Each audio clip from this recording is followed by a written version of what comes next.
The Worldwide Sports Radio Network. Many Colorado players take shots at Deion Sanders' coaching style. Could the Bucks trade Giannis this offseason? And Kristaps Porzingis sprains his calf. And ladies and gentlemen, more on the New York Knicks tonight in game number 6 of the NBA first round here on the Sports Loudmouth.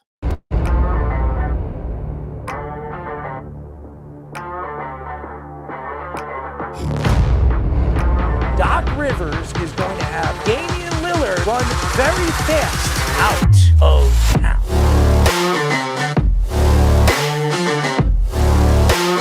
Does he help them win? You're under 500. Aaron Judge helps the Yankees win. You're paying the player $300 million. You better be sure that guy's going to help you get over the hump.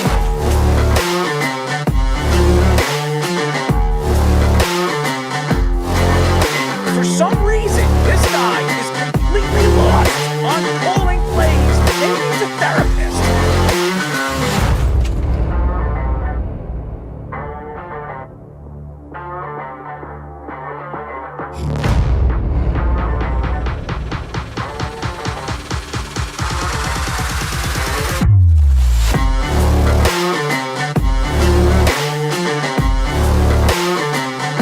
Did you see Lamar Jackson cry to the referee? No, he didn't.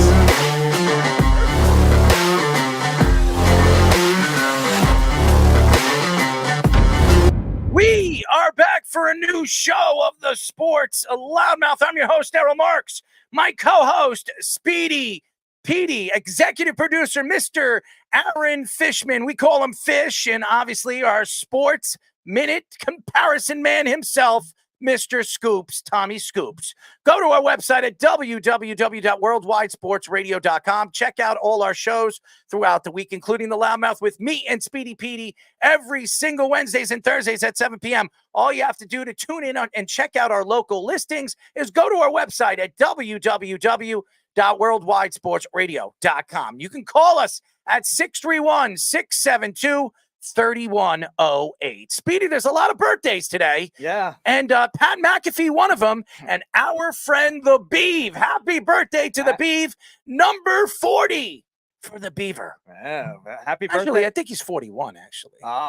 He's 41. 1 year younger than you. There you go. Yeah, he is 1 year younger. There you go. So 41. I forgot about last year, but he is 41 years old. The Beav is beaving it out tonight. Yes, happy birthday, Beav. And hopefully the Sultan of Coleslaw gets a very nice dinner. I saw his post on Facebook earlier. He's out right now. So I wasn't invited. I'm very upset at him. Oh, you would have done the show live from wherever he's eating. Why not? I'd be hanging out at the Italian restaurant. That's where he's going. His family's all Italian. They love the food. They love the what do they call that? The cuisine. The cuisine.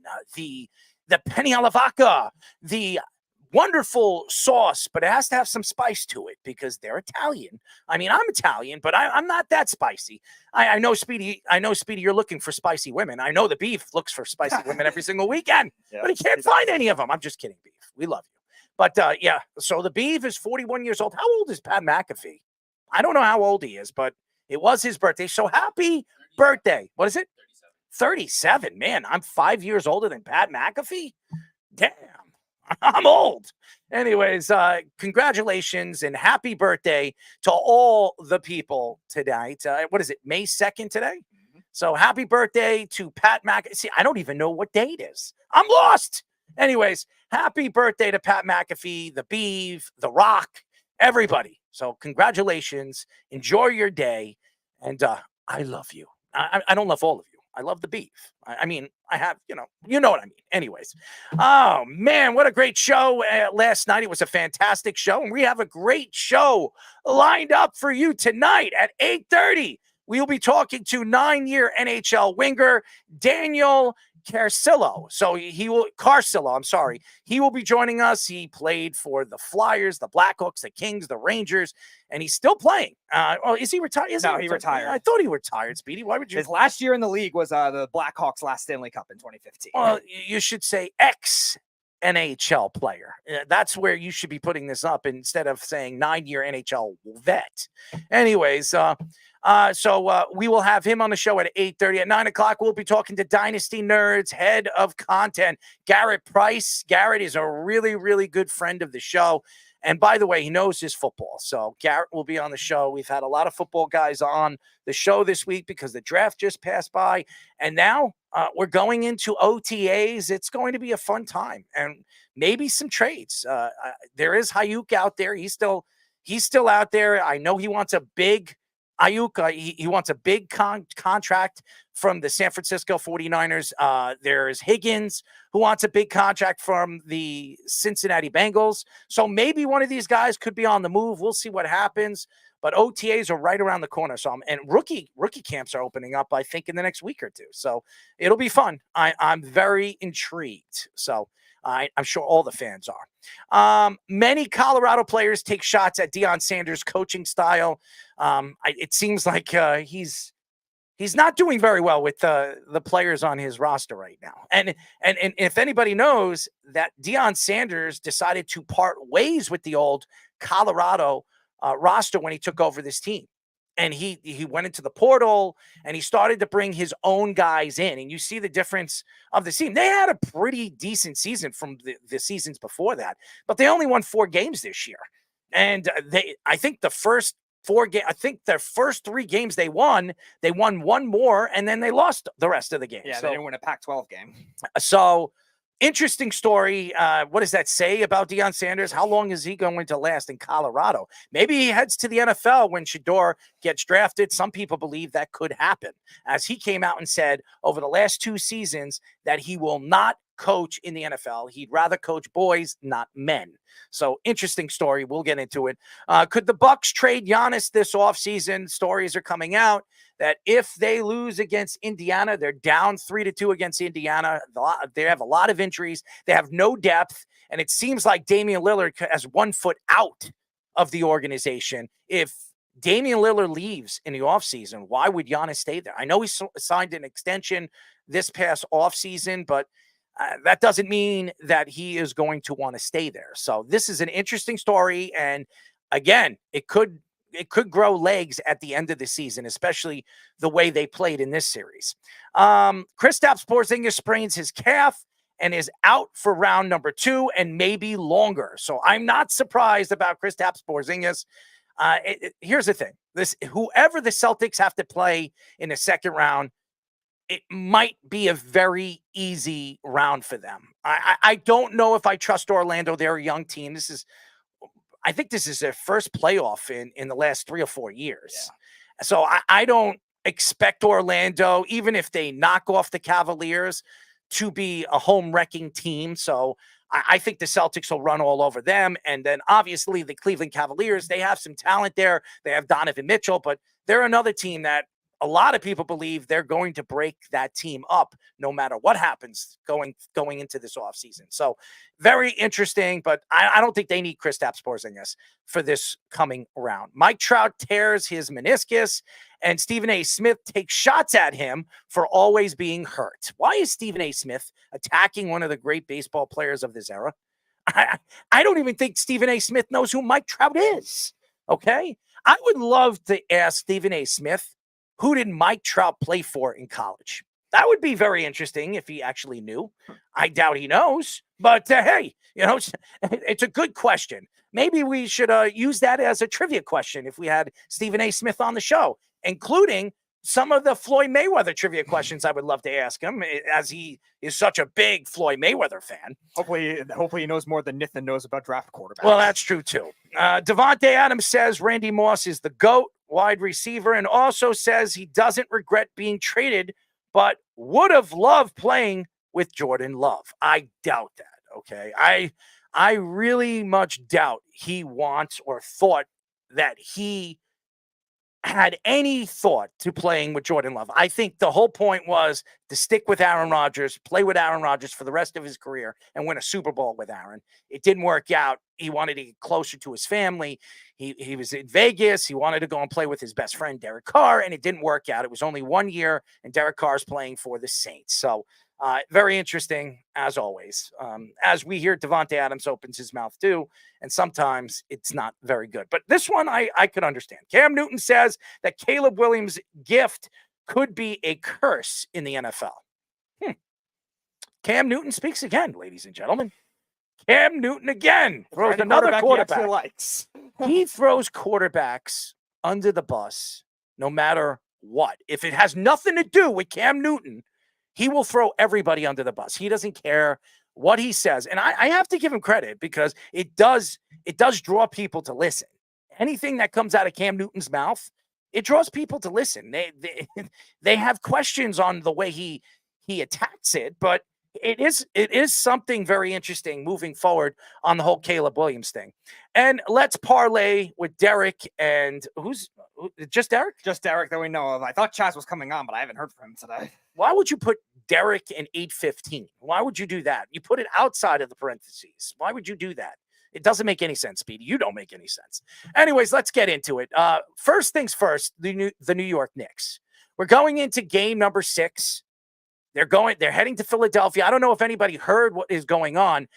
The Philadelphia organization reached out to every ticket master. I'm talking about everybody. StubHub, Ticketmaster, every single one of those organizations that are selling seats and selling tickets. And they bought over 2,500 seats. And they're giving it away to firefighters, police officers, librarians for free. They're giving them away. And why? Because they do not want the New York Knicks fans to take over Philadelphia once again. Because what they saw in game number 3 was complete ruckus. I'm sorry, not game number 3. It was game number 4. There was complete ruckus over there with all the New York Knicks fans screaming F Embiid, all the crazy. It was so loud. The Knicks fans were taking over Philadelphia, and they didn't like it. Ownership didn't like it. Embiid didn't like it. Nobody liked it. So what did the ownership do? What did the executives do over there in Philadelphia?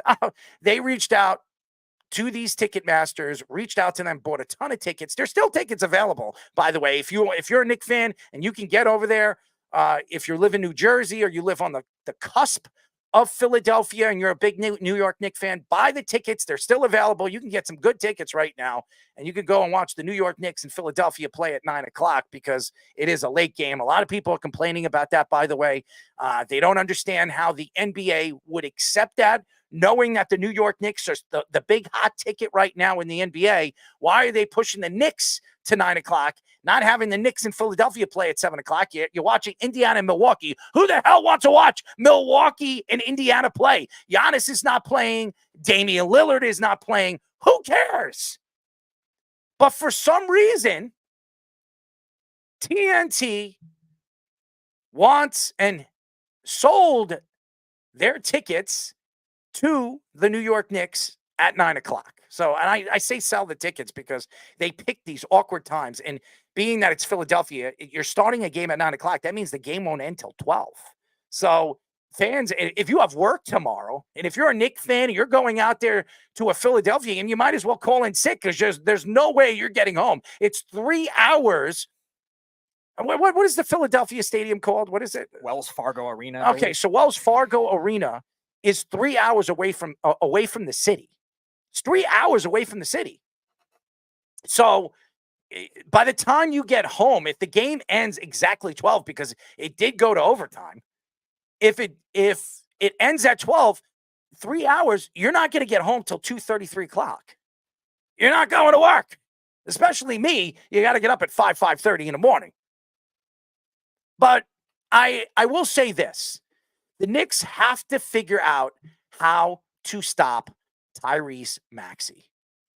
They have to figure out how to double team him around the perimeter, make him force shots, put him in position and bad positions to shoot that ball. And there's no wrong or right reason on where you're going to put him or where you're going to stick him on the court. He can hit every single shot. Tyrese Maxey in game number 5 was hitting every shot, anywhere in the corners, at the top of the key. He was hitting every single shot. He was unstoppable. But the Knicks have to figure out how to stop him, because if they don't, Tyrese Maxey is going to cause a huge problem for the New York Knicks. And if he scores 40 to 50 points tonight, and even if Embiid has 20 to 25 points tonight and dominates the boards like he's been doing in this series with one leg, the Knicks are in trouble.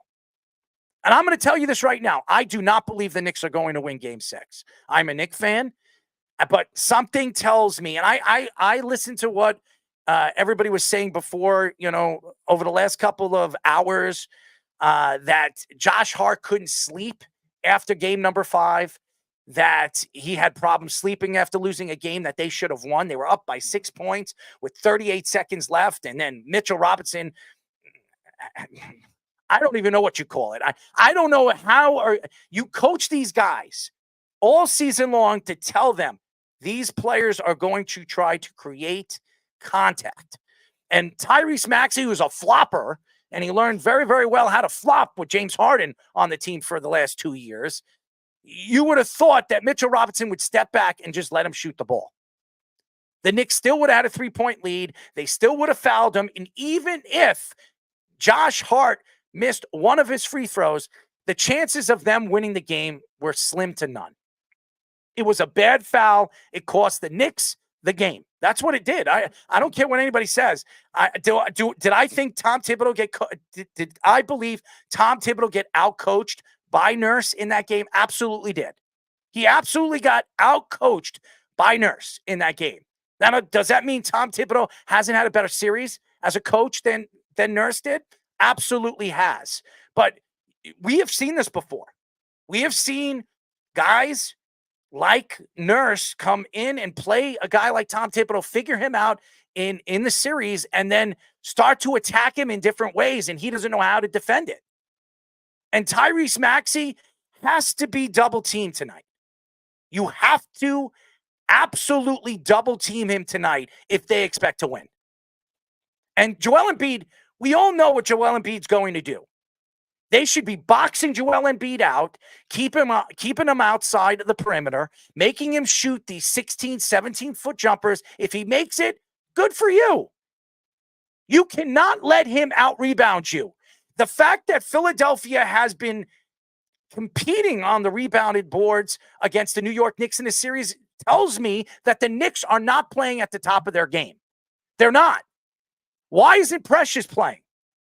This guy, all season long, when Mitchell Robinson was out, when Hartenstein was fighting injury, this guy came in, they traded for him. He was a part of that OG Anunoby trade, and he has been everything that the Knicks didn't believe that he was going to be. He was going to be another bench player. He comes in, and he's been everything the Knicks needed this year off the bench.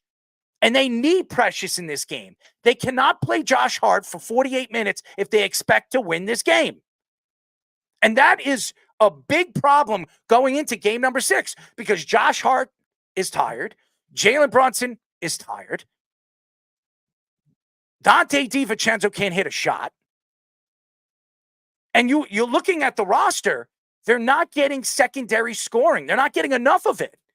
You're depending too much on Jalen Brunson. If Jalen Brunson is not hot or starts off slow, they fall behind. And then they're playing catch-up. They cannot do that tonight. If they play catch-up tonight against Philadelphia, in Philadelphia, we're going to see a Game 7. We're going to see a Game 7. I'm worried tonight. I am worried tonight because I know the Philadelphia fans are going to be loud. I know the Philadelphia fans are going to be mean. And it's not going to be like game number 4. No, you also need a lot of these other guys to step up when it comes to the defensive side of the ball, when it comes to transition defense. I think Philadelphia's defensive intensity in game 5 was still a lot greater than the Knicks. Now, I'm not saying the Knicks didn't play good defense. They still only allowed 97 points in regulation. You can live with that. But a lot of the shots they were giving up were in transition with just some sloppy passes and sloppy defense getting back on those passes. And the Sixers got a lot of easy layups. Like you said, offensive rebounding was surprisingly swung into the Sixers' favor because they were letting the guards rebound, which is the same thing that hurt them last year when they played against Miami, just letting the guards rebound so much. And then they got dishing open threes and all that stuff. And they had a lot of those same things in game 4 and in game 5. And like you said, Tom Thibodeau, I think, got outcoached in a lot of instances. Nick Nurse had his guys bring the extra defensive intensity on the perimeter. That's why the Knicks struggled so badly from 3. I think the Sixers missed more open threes. Not that the Knicks didn't play good defense, but the Knicks really did not have an open 3 throughout that game outside of the ones that Brunson was able to create for himself. I think when you look at this game, and this has been very Nick-like over the years, They had a chance to end this series in Madison Square Garden. They haven't done it since 1999, finishing a series in MSG. They lose a game with the last 38 seconds of the game because of terrible defense and just terrible play calling by Tom Thibodeau.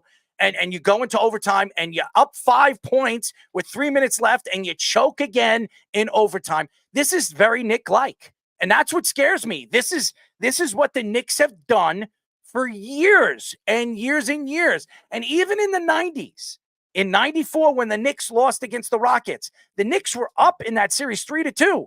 They had a chance to end that series in game number 6 in the 4th quarter. And Charles Smith misses a layup with 1 minute and something seconds left of the game, which could have given the Knicks a 5-point lead. And what did they do? They choked, and then they lost that game. And they lost in game 7 because John Starks couldn't hit a 3-point shot. Yeah, you also look at the way the series has swung with the defense and the way that you cannot get away with playing the same identity. And I think the Knicks have tried that offensively in certain instances. And Jalen Brunson for the last 3 games has really had to do everything after he was struggling the first 2. And they can't have that kind of thing because then you end up going through those same bad habits of last year where Jalen Brunson had to do everything in the Miami series and wore him out because the Knicks could not get any secondary scoring with the 3-pointers. And the Sixers, well, I don't know if they're as good of a defensive team as Miami was that last year. They're still a good defensive team with a good defensive coach that has playoff experience. So they definitely can't have that same kind of identity again tonight. And I need to see more with a lot of these bench players playing with different combinations too. Throw Nick Nurse off of his own game when it comes to his rotation. Because while the Sixers still don't have great depth, they have better depth than they did last year and still very good coaching. Yes. And again, the Sixers do have a championship coach, because he won with Toronto. Now, he did have Kawhi Leonard. Kevin Durant did tear his ACL in that series, which cost, I believe, Golden State another championship. If Kevin Durant plays in that series, Golden State wins another championship, and Kevin Durant might have 3 instead of 2. And Steph Curry would have 4. So maybe he never leaves. Yeah, and it's well, you're talking about Kevin Durant, not Steph Curry. Yeah. Still there. But you look at this situation now, the Knicks need to close it out tonight. They do not want to go back to Madison Square Garden, where the pressure now lies on them. They're the number 2 seed. Philadelphia has all house money in that game. They have everything. They're going to go out there and they're going to do everything they can to win that game or get an early lead or get a 15 to 10-point lead and make the Knicks play catch up. The Knicks have to get a lead early in this game and completely shut down Tyrese Maxey. If they're going to move on to a game number 7, let Joel Embiid do it. If he can do that with one leg, then all the power to him. Then they deserve to go to game number 7. So I think you leave it on Joel Embiid. Let Joel Embiid beat you with one leg. If he can't, the Knicks move on and they get a chance to play. It looks like maybe Indiana. Right now, it looks like Indiana tonight. If Indiana wins tonight, knocks off Milwaukee, Milwaukee will be done with the playoffs and might be looking in the offseason to completely take apart this team because it just doesn't look like they're a winning organization anymore. I think they're what do they say? Their window is closed. So that's what it looks like right now. NBA insider Mark Stein reports that multiple teams will be monitoring Giannis' reaction to this season if the Bucks lose in the first round against the Pacers. ESPN's Tim McMahon also reported he knows there will be some teams willing to give up a stockpile of draft picks for him. Giannis has not played in the playoffs yet for the Bucks after injuring his calf April 9th. Giannis reportedly was frustrated with the Bucks' previous coach, Adrian Griffin, after they fired Mike Budenholzer last offseason. Giannis signed a 3-year, $186 million extension with the Bucks last offseason. Damian Lillard also suffered a sprained Achilles, as the Bucks will look to save their season tonight in game number 6. And here's another thing. Why did they hire Doc Rivers? Doc Rivers is a born-again loser. And I say born-again because he's won one championship. He's been in the league. He's been a coach for over 20 years. And he's gone from one team to another team. And that's what I mean. He's born again because he takes over another team and he completely tortures fans because this guy has never won. He is not a winner. And I say never won because he's won one championship and he wasn't even coaching the team. This organization made a big mistake. I really do. And I understand Giannis didn't like, what's his name again? Griffin. Adrian Griffin. But if you look at their record, when Adrian Griffin was fired, they were in first place. When Adrian Griffin was coaching this team, the Milwaukee Bucks were in first place.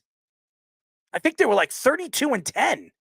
And then they gave the reins to Doc Rivers. I think they lost like 7 or 8 games in 2 weeks. And then they started to win. But if you look at their season, they probably win about 60 games this year if they kept Adrian Griffin. The Knicks and the Cavs are both dealing with a lot of injuries in the second half. There's no reason the Bucks should not have been the 2 seed. It doesn't make any sense. But again, that's Doc Rivers. But the fact that they're thinking, or Giannis is thinking, or any of these writers are thinking, and it's a story, okay? It is a big story because Giannis is one of the top 5 players in the league. Some people think he's still a top 3 player. He's 31 years old, probably has 3 more years left at the top of his game. Teams out there that are looking to win a championship are looking for a superstar player of this magnitude, the Knicks being one of them. You put him with Jalen Brunson. You're talking about an NBA championship here in New York. You're talking about a contender automatically if you put Giannis on this Knicks team. Now, is it going to happen? No, it's not just the Knicks. The Miami Heat are another team looking for that other superstar to play with Jimmy Buckets. How about Orlando? Mm-hmm. Orlando has a lot of money. They have all those youngsters. You put Giannis on that Orlando team with Pacero? I mean, Giannis would be a great addition over there. A lot of international talent of those youngsters, too. I'm sure a lot of them looked up to Giannis. How about Dallas? Mm-hmm. How about playing with Kyrie Irving and Luka Doncic? And Dallas they just sold. I mean, Mark Cuban just sold the team to one of the richest NBA owners now. And I could definitely see the Dallas Mavericks overpaying Giannis to come here. And he's already under contract, but hey, they might even extend him more. Mm-hmm. He's young enough, and up until this year was pretty much healthy for not having any significant injuries. So yeah, I could definitely see that kind of thing. Even with Mark Cuban not owning all the team anymore, he's still going to have an influence. No, he runs the team. He runs the basketball operations over there, but he's no longer the owner. He's no full owner over there with the Mavericks. And the reason why is because the Mavericks want to build a casino over there. Right. And I forget the family that they sold, that Mark Cuban sold it to. Canadian billionaire or something like that. Yes, yeah. And she built a load of casinos over there in Canada, and she wants to bring it over there in Dallas. So, and I believe it will be approved, and they're going to build the stadium in the casino. And I think it's a great idea. It's going to draw so many people that want to go over there to Dallas and check out the casino life over there. So it's very interesting. But Giannis out there, how about the LA Lakers? They could trade Anthony Davis. They could trade pieces. I don't know how many draft picks they have. But I could see Giannis going over there. Is Giannis better than Anthony Davis? Absolutely. Yes. Absolutely. But I don't know how he would play with LeBron James. So it's very interesting. I mean, it's a crazy story. I don't know if Milwaukee is going to be willing to trade him in the offseason. But if Damian Lillard decides to leave, if he decides to go to Miami, which I believe that's where he's heading, I really do. The stories were coming out. He only wanted to play for 2 teams. The Brooklyn Nets, which they're rebuilding. He's not going over there. He's getting up there in age. He wants to win a championship.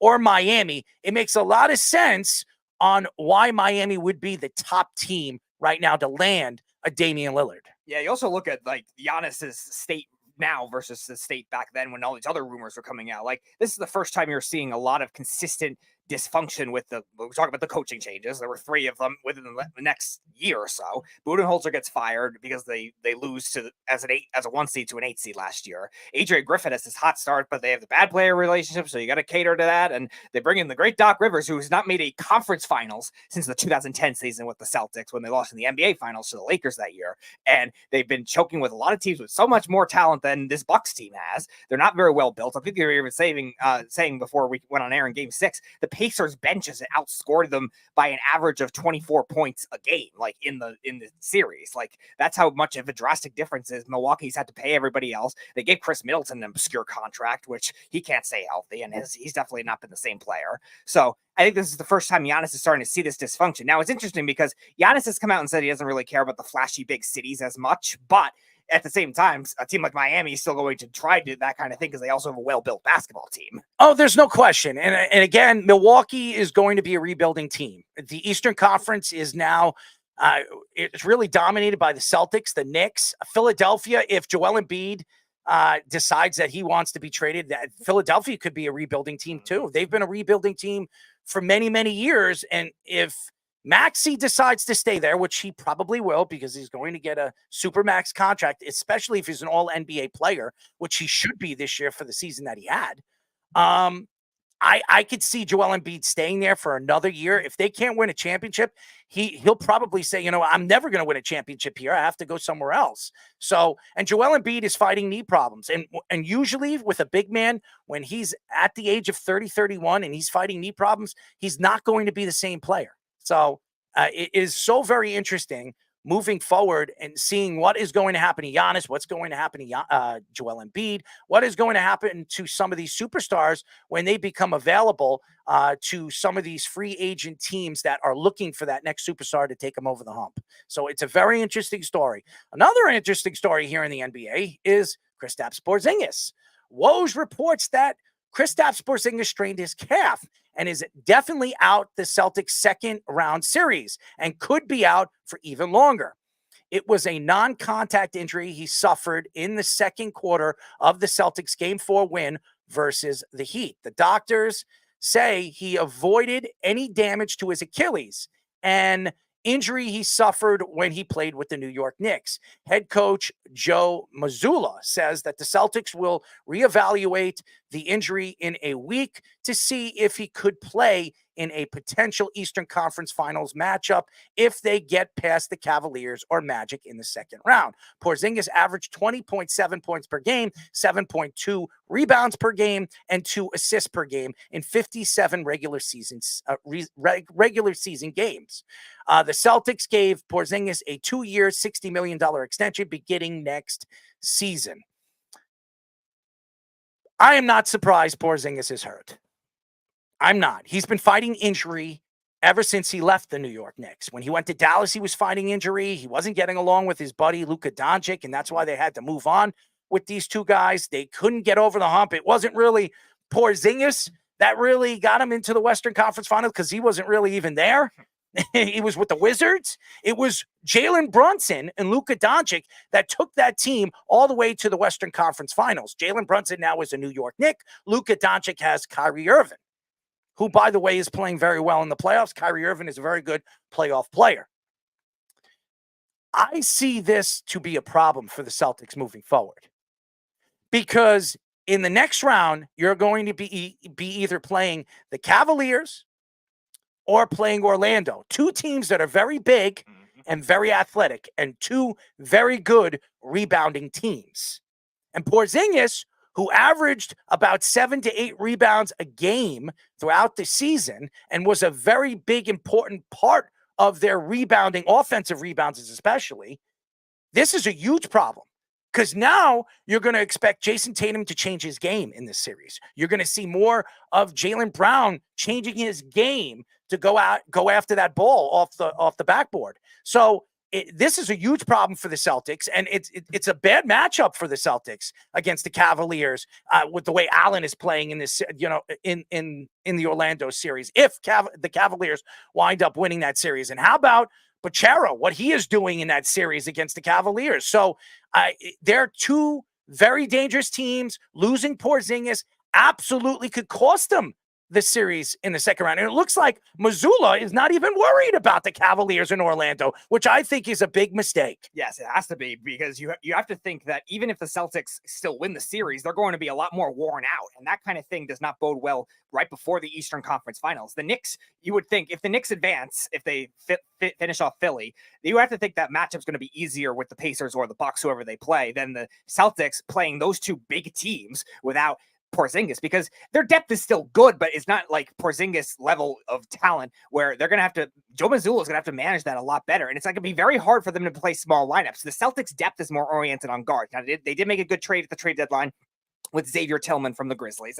He's a good defensive player, good rebounder. But who's your center? An old man in Al Horford, who's going to have to get more minutes now. And while he is a good playoff player, he's going to be able to take on that kind of workload. He's like 80 years old. Yeah, he's going to be able to take on that kind of workload in a playoff game against those bigger, more physical guys, especially Orlando with the height that they have with Banchero and Franz Wagner, too. Very good. Like you said, Cleveland, one of the better rebounding teams in the league with Mobley and with Jared Allen. So that's going to be a tough matchup for Missoula, going to have to try to maneuver all these guys, these front court depth that they have, which is not as much their strength as it is their wing depth. This was a very big move for the Celtics to decide to sit him out in the second round. Now, I understand the doctors are telling him that he needs to sit out for the second round to avoid any Achilles damage.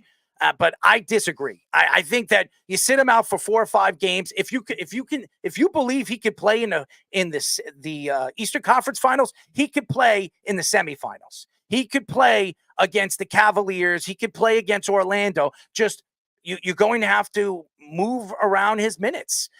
Play him for 10, 12 minutes. Don't play him for 20, 25 minutes in those games. And that's what they've been doing. I mean, he's been averaging about 25 to 27 minutes in the series against the Miami. And they needed Porzingis in that series against Miami because of Bam Adebayo. And you're looking at two teams like the Cavaliers and Orlando that are so very young and so big. Orlando is a big team. Mm-hmm. They're one of the biggest teams in the playoffs right now. And the Cavaliers, they have Mobley and they have Allen, the Twin Towers, who the Knicks out-rebounded last year in the first round of the playoffs. I don't think that happens in the second round if they make it and they knock off Orlando. I think they're going to cause big problems on the board.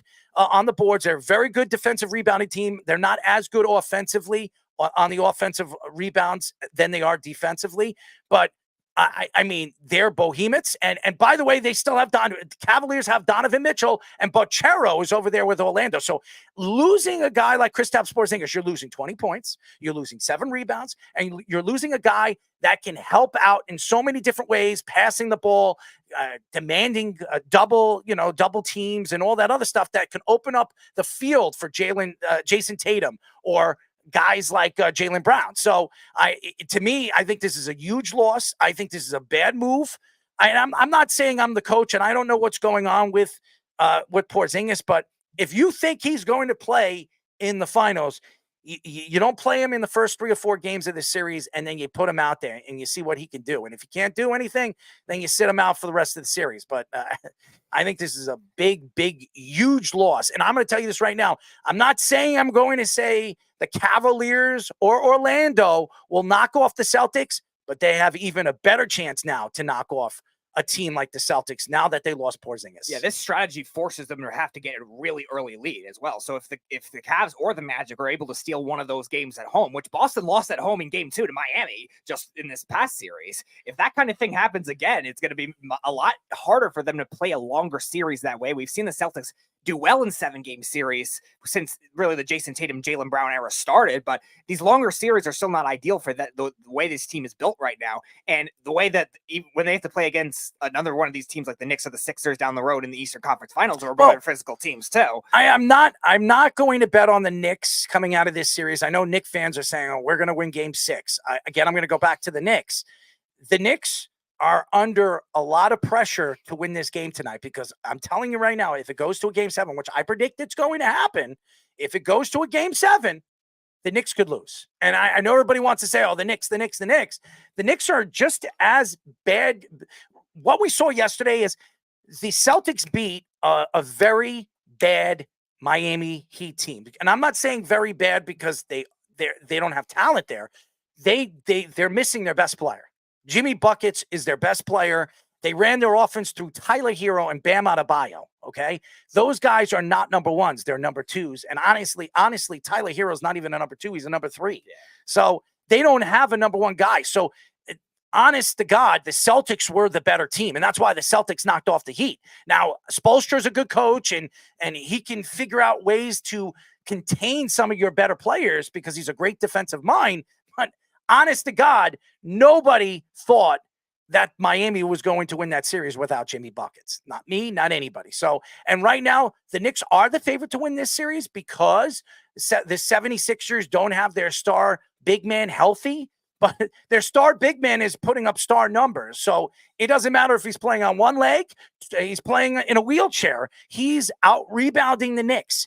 He's out-rebounding a guy like Mitchell Robinson, who's a very good rebounder, one of the better rebounders, offensive rebounders in the league. He's out-rebounding a guy like Hartenstein, who's been a very good rebounder all season, especially when, Mitchell Robinson went down. And we don't even know what's going on with Precious. Precious played in, I think it was game 4. Game 4 when Robinson was hurt and played very well. He took over for a guy like Josh Hart. You cannot play Josh Hart for 48 minutes and expect to win that game. But to get back to this, I think both the Knicks and the Celtics are in trouble. And the Knicks, if they could get out of this series, I don't know if it's smooth sailing, but it looks like it's going to be Indiana. Indiana don't play defense. Yeah. And if it goes back and forth and the Knicks can play any bit of defense in this series against Indiana, if they play Indiana, the Knicks should win that series. They're a better rebounding team. They're a better overall team, even without a guy like Julius Randle, than a guy like Haliburton and what's his name again? From Siakam. So Siakam, the two stars over there, 2 young stars over there. So I'm interested to see what happens, but the playoffs are so fun to watch. And the NBA, it's not fun to watch the NBA in a regular season. Never is. But in the playoffs, especially when the Knicks are in the playoffs and the Celtics, and you have a chance to see the Celtics and the Knicks play in the Eastern Conference Finals, it's always fun to talk about. And we talk about the rest versus rust factor for different series-based playoffs. In the NHL and MLB, sometimes having too much rest will hurt you because you in the NHL you lose a lot of rhythm, you lose a lot of momentum with the way you skate and stuff like that.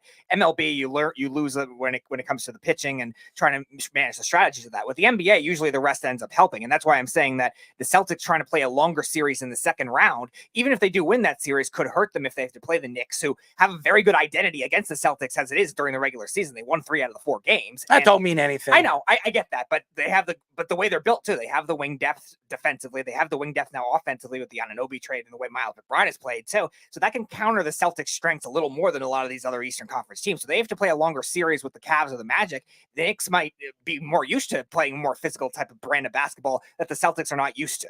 Davante Adams said on his teammate Max Crosby's podcast that Randy Moss is the GOAT wide receiver over Jerry Rice. I disagree. He added that Jerry Rice, Terrell Owens, and Calvin Johnson are on the Mount Rushmore of wide receivers, but Moss is still the best. Jerry Rice is the all-time leader with 1,549 catches, 22,895 yards, and 197 touchdowns. Adams also mentioned that he has no regrets on his trade to the Raiders, but wonders how it would be playing with Jordan Love. Adams calls Love a baller and was very happy for his success in Green Bay last season. Love had 4,159 passing yards, 32 touchdowns, and a 64.2% completion percentage, and a 96.1 passer rating last season. I think, first of all, Davante Adams is out of his mind. I think Randy Moss was a great wide receiver. I'm not taking anything away from Randy Moss. He was one of the warriors at his position. That guy would go up there and he would always come down with the ball. Always. It didn't matter who he was playing against, what corner he was playing against. He always came down with the ball. The guy was tough. He's one of the greatest to ever play. One of the top 5 greatest wide receivers ever to play. Jerry Rice was on a whole nother level. And I know everybody says the game was different in the 90s. He still played with Joe Montana. He played with Steve Young. He went over there in Oakland. He played with Rich Gannon. He played with other great wide receivers like Tim Brown and those talented San Francisco teams. We know all about that. And obviously there was no trading at that time. There was no free agency at that time. It took a while, and it took a while when it did open up. Remember, Jerry Rice was drafted in the early 80s. When it did open up, he obviously decided to go to Oakland. That's where he wanted to play after he left San Francisco. Jerry Rice played 22, 23 years? Yeah, 22, which is insane for a wide receiver. And every single year had almost 1,000 yards every single year. 197 touchdowns. I don't even know if that'll ever be broken. I cannot say right now that there's any wide receiver that's better than Jerry Rice. And honestly, if you were to ask me right now, who would you take, Terrell Owens or Randy Moss? I take T.O. over Randy Moss. Now, I wouldn't take T.O.'s antics on the field, dancing around on the Cowboy star and throwing the bird to the Cowboy fans before he became a Cowboy. I wouldn't call that fun. I wouldn't call that normal, or doing sit-ups at the end of his driveway while every single press and every single writer was there trying to ask him questions about everything that was going on, I think, with Donovan McNabb. Or the antics of him crying to the press, "It's my quarterback. It's my quarterback." I mean, this is, Terrell Owens was full of craziness. Full of craziness. But if you were to ask me right now, who's the second greatest wide receiver ever to play the game? It's T.O. It's not even an argument. You want to put Randy Moss at 3? You could do that. I take other wide receivers over Randy Moss. Calvin Johnson, he played 10 years in the NFL. Megatron. How many players put up the numbers that Calvin Johnson did in a 10-year span? Jerry Rice. That's it. Yep. So you can argue you take Calvin Johnson over a guy like Randy Moss. That doesn't take away how great Randy Moss is. How many championships did Randy Moss win? 0. Zilch. Well, you're going to say, well, how many did Calvin Johnson win? He played for the Lions. Right. I mean, he had a quarterback in Matthew Stafford that had to be traded to the Rams to win a championship. How many coaches did Calvin Johnson have with the Lions in a 10-year span? I think it was like 5. And he had one that coached him to a winless season. Not Calvin Johnson's fault by any means. No, he still put up numbers in that winless season too, by the way. He was coached by the great Rod Marinelli and the great Jim Schwartz, who are good defensive coordinators, horrible head coaches. Terrell Owens won a championship. Jerry Rice won a championship.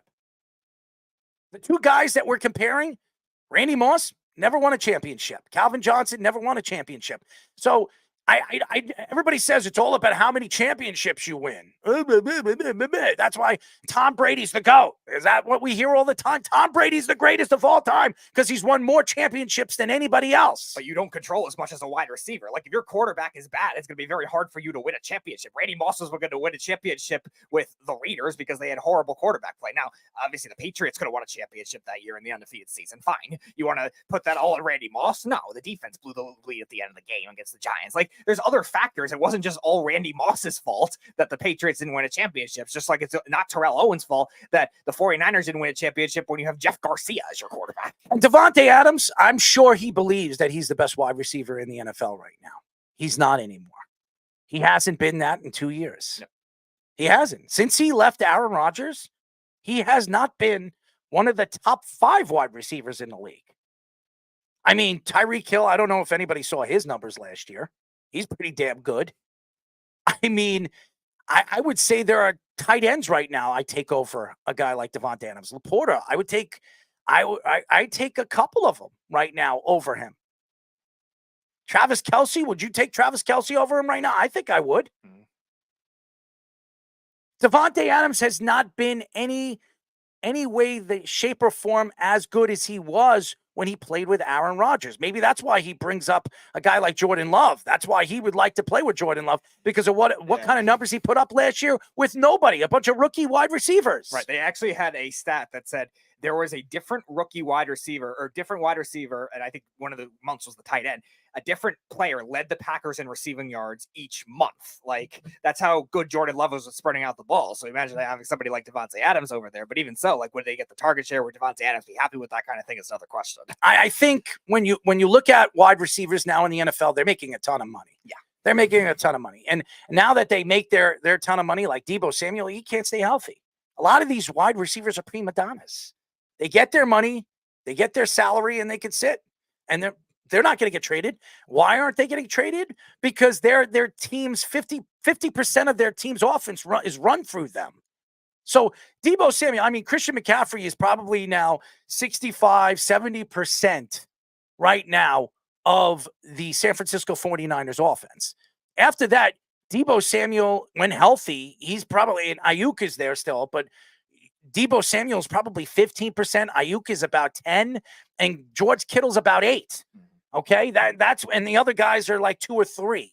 All right, so I mean, Christian McCaffrey is everything to their offense, but Deebo Samuel does everything. He can run the ball. He can catch the ball. He does everything. He can even throw the ball, we saw last year as well. Yeah, but that kind of system doesn't always work, though, because you also make it easier for teams to be able to game plan for you. Before they traded for Christian McCaffrey the year before, 2021, Deebo Samuel was about 60% of the 49ers offense, but the 49ers, remember, they had that really slow start that year. They started the season 2-5 or something like that. Then they had to rally back. They barely got into the playoffs. Then they went to the NFC Championship game after they beat the Packers in the playoffs. But, like, that kind of thing doesn't work. Now they finally started to spread the ball around more in that second half where Ayuk and Kittle played better, and then obviously traded for McCaffrey the next year. You're seeing a big difference in the offense. And teams like that, even top wide receivers like that, when you don't have that well run of a team, have those issues. Like we talk about the Lions with Calvin Johnson, the Texans with Andre Johnson when he was the only guy there and had a bad second receiver. Teams been able to game plan them. That's why they couldn't win in the playoffs. And that's why you can't blame them for not winning championships. I will say this: Justin Jefferson, I take over him. Tyreek Hill, I take over him. Jamar Chase, I take over him. Stephon Diggs, I wouldn't. I would take Davante Adams.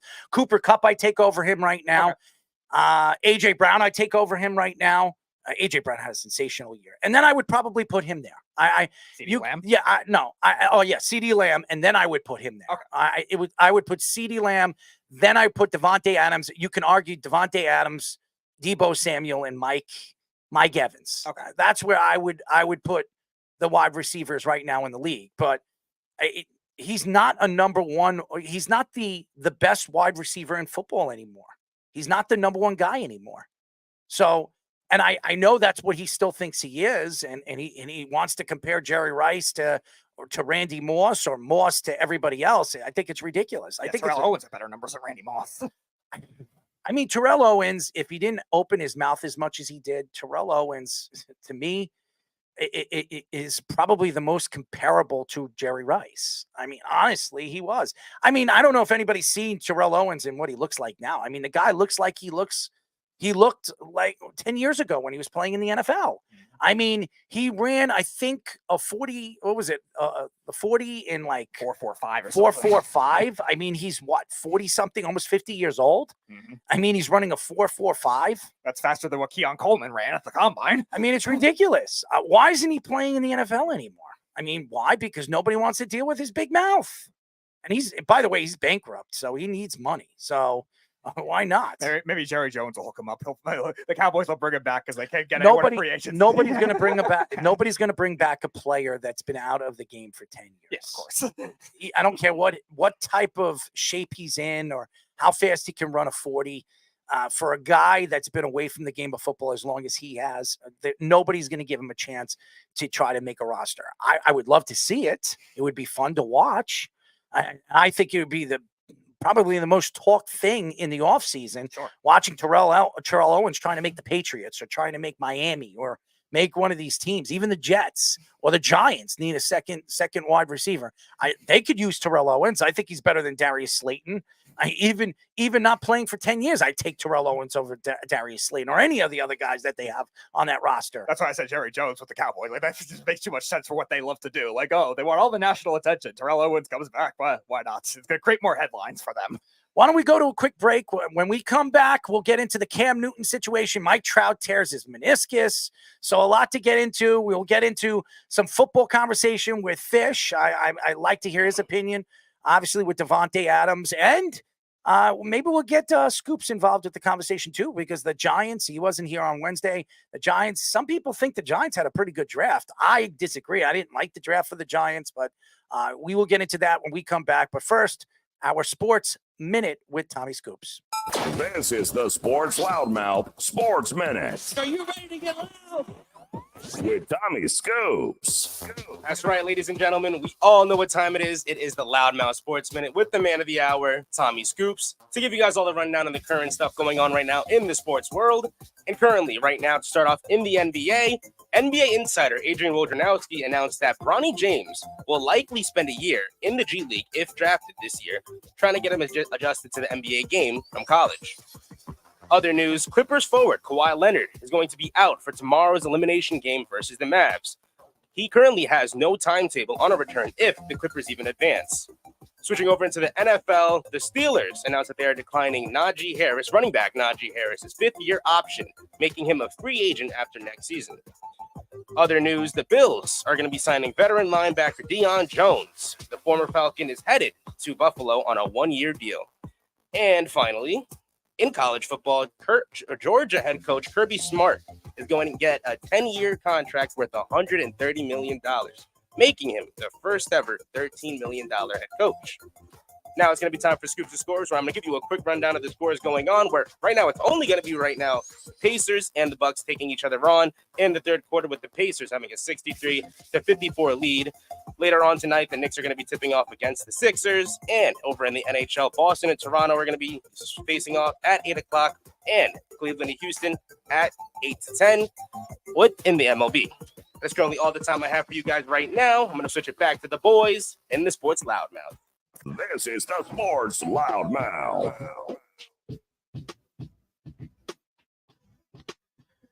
631-672-3108 is the number to call. You're listening to the Sports Loudmouth. My name is Errol Marks, my co-host, Speedy PD. Go to our website at www.worldwidesportsradio.com. Check out all our shows throughout the week, including the Loudmouth with me, Speedy PD, every single Wednesdays and Thursdays at 7 p.m. All you have to do to tune in and check out our local listing for all our shows with Snowman in the Morning, Game On, the Wise Guys, and our betting shows, all you have to do is go to our website at www.worldwidesportsradio.com. And I want to bring Fish in this because a lot to get into with the NFL. But before we do that, this Kirby Smart thing is crazy. I've been saying this over and over again. They're complaining. These coaches are complaining about the new NIL deals and the portals and how much money these players are making. These college coaches are making more money than any of the pro coaches. It's ridiculous. Kirby Smart just got a $130 million contract from Georgia. Yeah, he's won 2 national championships, had a chance to win a third in a row, which we've never seen before. But you're going to give a coach $13 million. Dabo Sweeney is probably making about 9 or 10. Before Nick Saban retired, he was making about 10 or 11. I mean, it's ridiculous. These guys are making – how are these schools affording that kind of money? I'll tell you how. They're bringing in these top recruits, and they're drawing jersey sales, memorabilia sales, food sales, and obviously ticket sales. How are they getting these tickets, and how are these tickets being sold? Well, I don't know, because of these great players that they're recruiting. So why aren't these players making that kind of money? Why is everybody complaining that these players are getting that kind of money? And Georgia's had either 1 or 2 in recruiting classes every year for the last 4 years. I think it's ridiculous. I think if you're going to give Kirby Smart $13 million, well, I don't know, when a player like when Cooper Slag comes to Duke next year and becomes a superstar, why shouldn't he make $10 million for the year that he plays in college basketball for the Duke Blue Devils? Why shouldn't he get that kind of money? Yeah, he should get that kind of money because he has to carry John Shire. It has nothing to do with John Shire. It has something to do with his talent. If you're that talented, Caleb Williams, I heard he made like $5 or $6 million. I know that Bryce Young in his final year with Alabama, I think he got $3 to $4 million. Yeah, he did. I think these players deserve that kind of money. I really do. And when you look at the coaching, and I'm not saying that these coaches don't deserve the money. I'm not saying that. But if they're complaining that the NIL deals are ruining college basketball and college football and all the college sports, well, shame on them when they're bringing in the money. So who do we have on the phone? Jeff, what's up? You think they can afford that money because of food sales?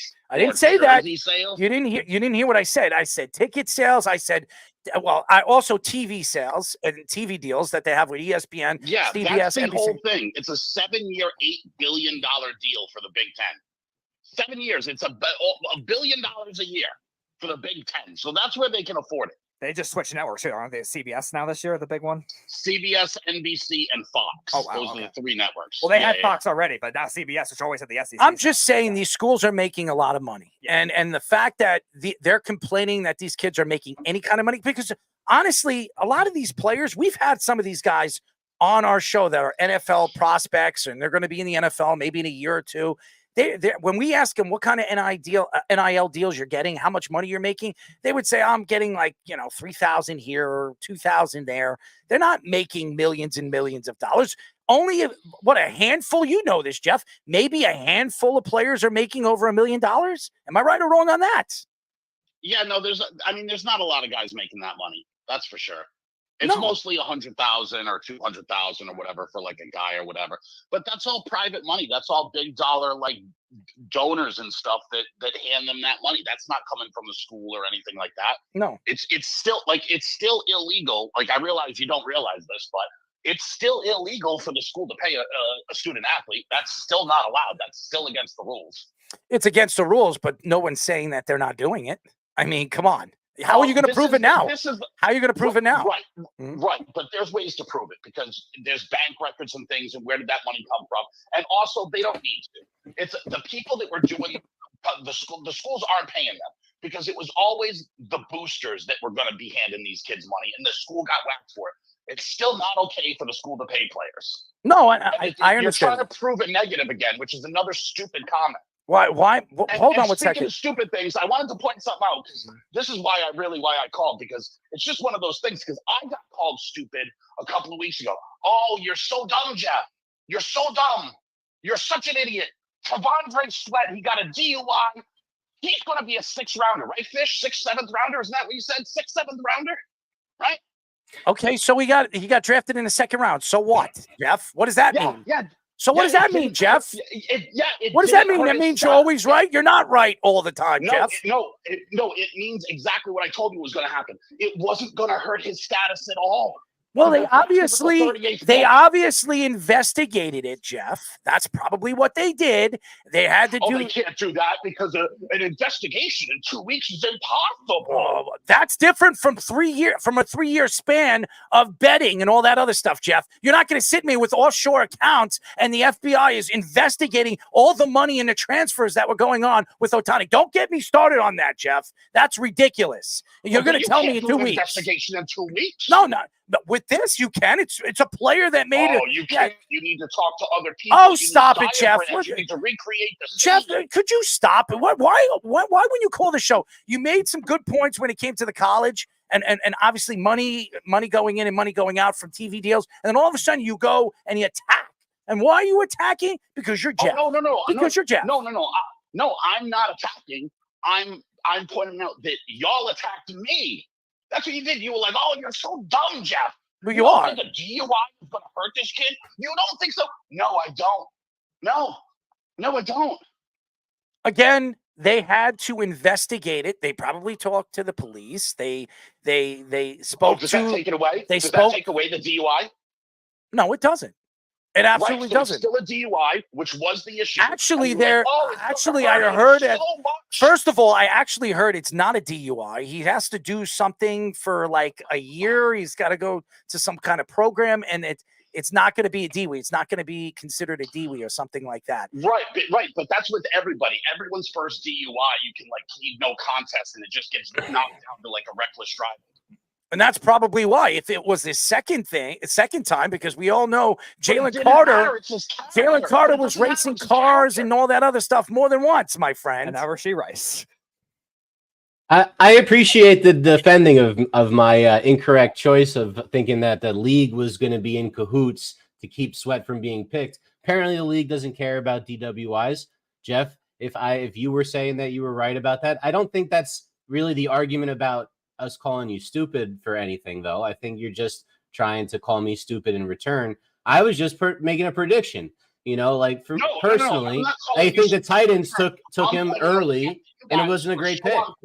This is going to hurt him. So, no, the league values talent, and they will make – and again, I'm going to reiterate this. I'm not for drinking and driving. It's illegal. You shouldn't do it. There's too many ways to get around with Lyft and Uber and all these other things. But the league will make excuses for these guys because if they think that guy can help them to win, almost nothing matters to them. No, and nobody's arguing with you with that, Jeff. Obviously, these teams and obviously these players, they're going to do stupid things. They're in college. They know they're superstar players. They can get away with things. Sometimes they can brush things under the rug. We've seen how many years this has been going on in college sports where a superstar player is out there screwing around with different girls, raping different girls, and then they get caught, and then all of a sudden it gets brushed under the rug. It gets brushed under the rug. The girl gets paid out, and nobody speaks about it again.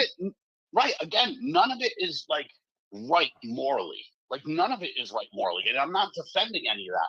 But y'all sat there and told me I was an idiot because, you don't think this is going to hurt him? No, I don't, because of the way the league is. Greg Hardy knocked that girl in the next week. Oh, I know. I read a whole bed of guns and whatever, and even then, Jerry Jones was like, "Nah, he's my guy." And it wasn't until the pictures came out where he's like, "Damn, I guess I have to let you go." I don't know if you do different standards with the Cowboys and the rest of the league, though. I don't know if anybody's read those files. It's terrible what he did to his girlfriend. It's disgusting. Right. But also, now with that in mind, keep in context that the Cowboys already knew, right? They already knew, and they were making excuses for that dude. Yeah, and then that's what most organizations do. I mean, they're trying to protect those players because, hey, if they can help us win, we don't care what they did. I mean, which was exactly my. I know. I know that was your point, but guess what? There are organizations that are they're not going to sit there and allow that to happen. AKA the Kansas City Chiefs. Look what they did. They started. Yeah, no, I know. They started Rasheed Rice was in a car filled with illegal guns, and they cut him right away, didn't they? No, they didn't cut him yet. No, he knows that. He's being sarcastic. He's being sarcastic. You know why? Because he can help them win. That's why they didn't. There's video of him and all of his friends running down the road with bags of illegal guns, and the Kansas City Chiefs are like, Did he hurt anybody with those guns? Did he shoot anybody with those guns? Dude, it does not matter. Did he shoot anybody with those guns? Did he kill anybody? You think that's the standard? I'm just saying. That's the way they look at it. If they're not killing anybody, yeah, they're going to be caught. We've interviewed some of these players that have been caught with guns, drugs, and all that other stuff. They're out on bail. They're hanging out. They're still out there and about.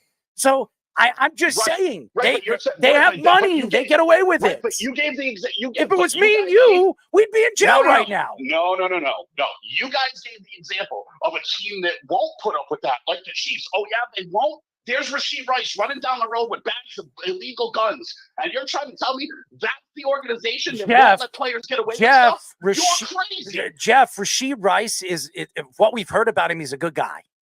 Everything that we've heard about him personally, he's a really, really good guy. So obviously he likes guns. Hold on. Obviously he likes guns. One of their coaches killed someone. Did they let him go right away? No. He killed somebody. No, he killed somebody. Right. And what did Rice do? He ran away with guns in his pants. He ran in a case. What the hell? I don't run. I'll go outside right now. I don't have a gun. I'm running as a police. I have a shotgun. I can buy a shotgun. I'm going to get in trouble with that? What are you kidding me? Again, you missed the point. No, I'm not missing a point. You are. Then what was the point? The point is, you're telling me, well, he shouldn't. They should have demanded or pushed him out of the team. The coach killed somebody. Yeah, they should have got rid of him right away, but they didn't, did they? He says guns are a felony and it's not going to hurt him. What does it take to make a gun illegal in Texas? Is maybe not in America or something? They got rid of him, and that's just a shitty coach that doesn't even matter. But it happened to me, Andy Reid's son that killed somebody. So let's give him a paycheck. You're right. Kansas City Chiefs, they are a beacon of morality. You are correct. Jeff, in different states, there are different laws. Okay. Oh, really? Killing someone still isn't against the law, huh? Rasheed Rice didn't kill anybody, Jeff. He didn't kill anybody. He owns a gun, and it's illegal to own a gun. I think it's actually not illegal to have a gun in Kansas City. You know what? It is illegal in Dallas. I think it happened in Dallas, definitely right? In Texas. Dallas. So you're allowed to carry around armed guns. You're allowed to do that. Not illegal ones. They all need to be registered to the same person, which those guns weren't. And also, by the way, you want another crime? How about leaving the scene of an accident, which is a crime? Was he running down the road with all of his friends, leaving the scene of an accident? Yes. He did. So he committed crime. Did he kill anybody? Did he kill anybody? Did he kill anybody? No, but you don't. But you don't have to. You made the example. The Kansas City Chiefs won't put up with it. You're fucking wrong. They are putting up with it. I'm saying, and again, I'm going to go back to the Kansas City Chiefs. I'm going to go back to the league and what the league does. Now, I believe Rasheed Rice will be suspended by the league. They will investigate it. They're going to investigate this, and they're going to suspend him. He's going to get maybe 2. He's going to sit for 4 games. Yeah, he will. But to the Chiefs, if he didn't kill anybody, he didn't hurt anybody, that to them, it doesn't matter. A misdemeanor, they'll pay him off. They'll get him a lawyer. It's okay. But it should matter. Yes, it should. It should matter. Yes. No. It should. But it shouldn't. No, but it should matter to you because drag racing is your whole point, right? Isn't that your Carter point with the kid from Georgia? Dude, he's done it more than once, and he was involved with 2 people being murdered in the car. First of all, that's not murder. So you don't know what the definitions of things are. That's not murder. What is it then? What is it then? An accident? Death resulting. Manslaughter. It's definitely not murder because it's not premeditated. If he's involved with it, and if he knew something about it and ran from, he left the accident. But it could be considered murder. Because it could be considered murder. Right, but Rasheed Rice left the scene of an accident, and that was he didn't kill anybody, Jeff. You excuse what? Jeff, he didn't kill anybody. But if you're in, and neither did Carter. He's not the one that Carter was in the car. What are you talking about? Right. So they get into an accident. He drives off. He was supposed to clairvoyantly know. Those people are dead in the car. We don't even know if Jalen Carter actually came out of the car to see if they were alive. He left the scene. You're going to tell me? Do you know why he won the race? What are you nuts? They won the race. Good for him. And it killed his coach. And it killed his pal. Are you kidding me? I think it was a trainer. No, it was a coach. It was a coach. It was a coach. Oh, I thought it was like an athletic trainer or like a graduate assistant. No, it was a coach. It was a coach and one of the players on his roster. Right, but for one of the things which is the same as the other, right? You get all mad about. I do not get all mad. I'm getting mad at you because you're taking it to a whole nother level. You're going from one to the other. You say Rasheed Rice was caught running down the road with his boys with guns. But in Texas, you could actually own a handgun. Yeah, it might be illegal. If they're not registered. All right. So you're going to go to jail if it's not registered? Yeah. You're going to go to jail. Oh, so it's a felony, right? Yeah, it's a felony. Yeah, I'm going to tell Jeff. I'm going to tell you something. We live in New York, and you cannot carry around a gun if you're not registered with a gun. And I have seen somebody who's not registered with a gun, which an illegal gun, who was a felony, was pushed down to a misdemeanor. And I know him personally, so don't give me your crap. Because they probably pled out, and that's what they pled out. But that's what they're going to do with Rasheed Rice. That's what he didn't shoot anybody. He didn't pull it out and shoot at somebody. It also doesn't make it any less of a crime. You're crazy. You are no, nutty. I'm not crazy. You're nutty. Still a crime? Is it still a crime? Yeah, it's a crime, but it's a misdemeanor. You're killing somebody. Jalen Carter killed 2 people. He was a part of that. So here we are, Rasheed Rice, one-man crime spree, illegal guns, leaving the scene of an accident. Let's make excuses. Are you lost? Is there something going on? They're a great organization. Is somebody spinning something in that brain of yours?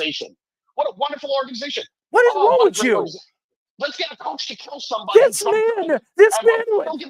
man left this scene after 2 people of his team died in a car. He just left them there. He left and then came back, and you're going to tell me that's not?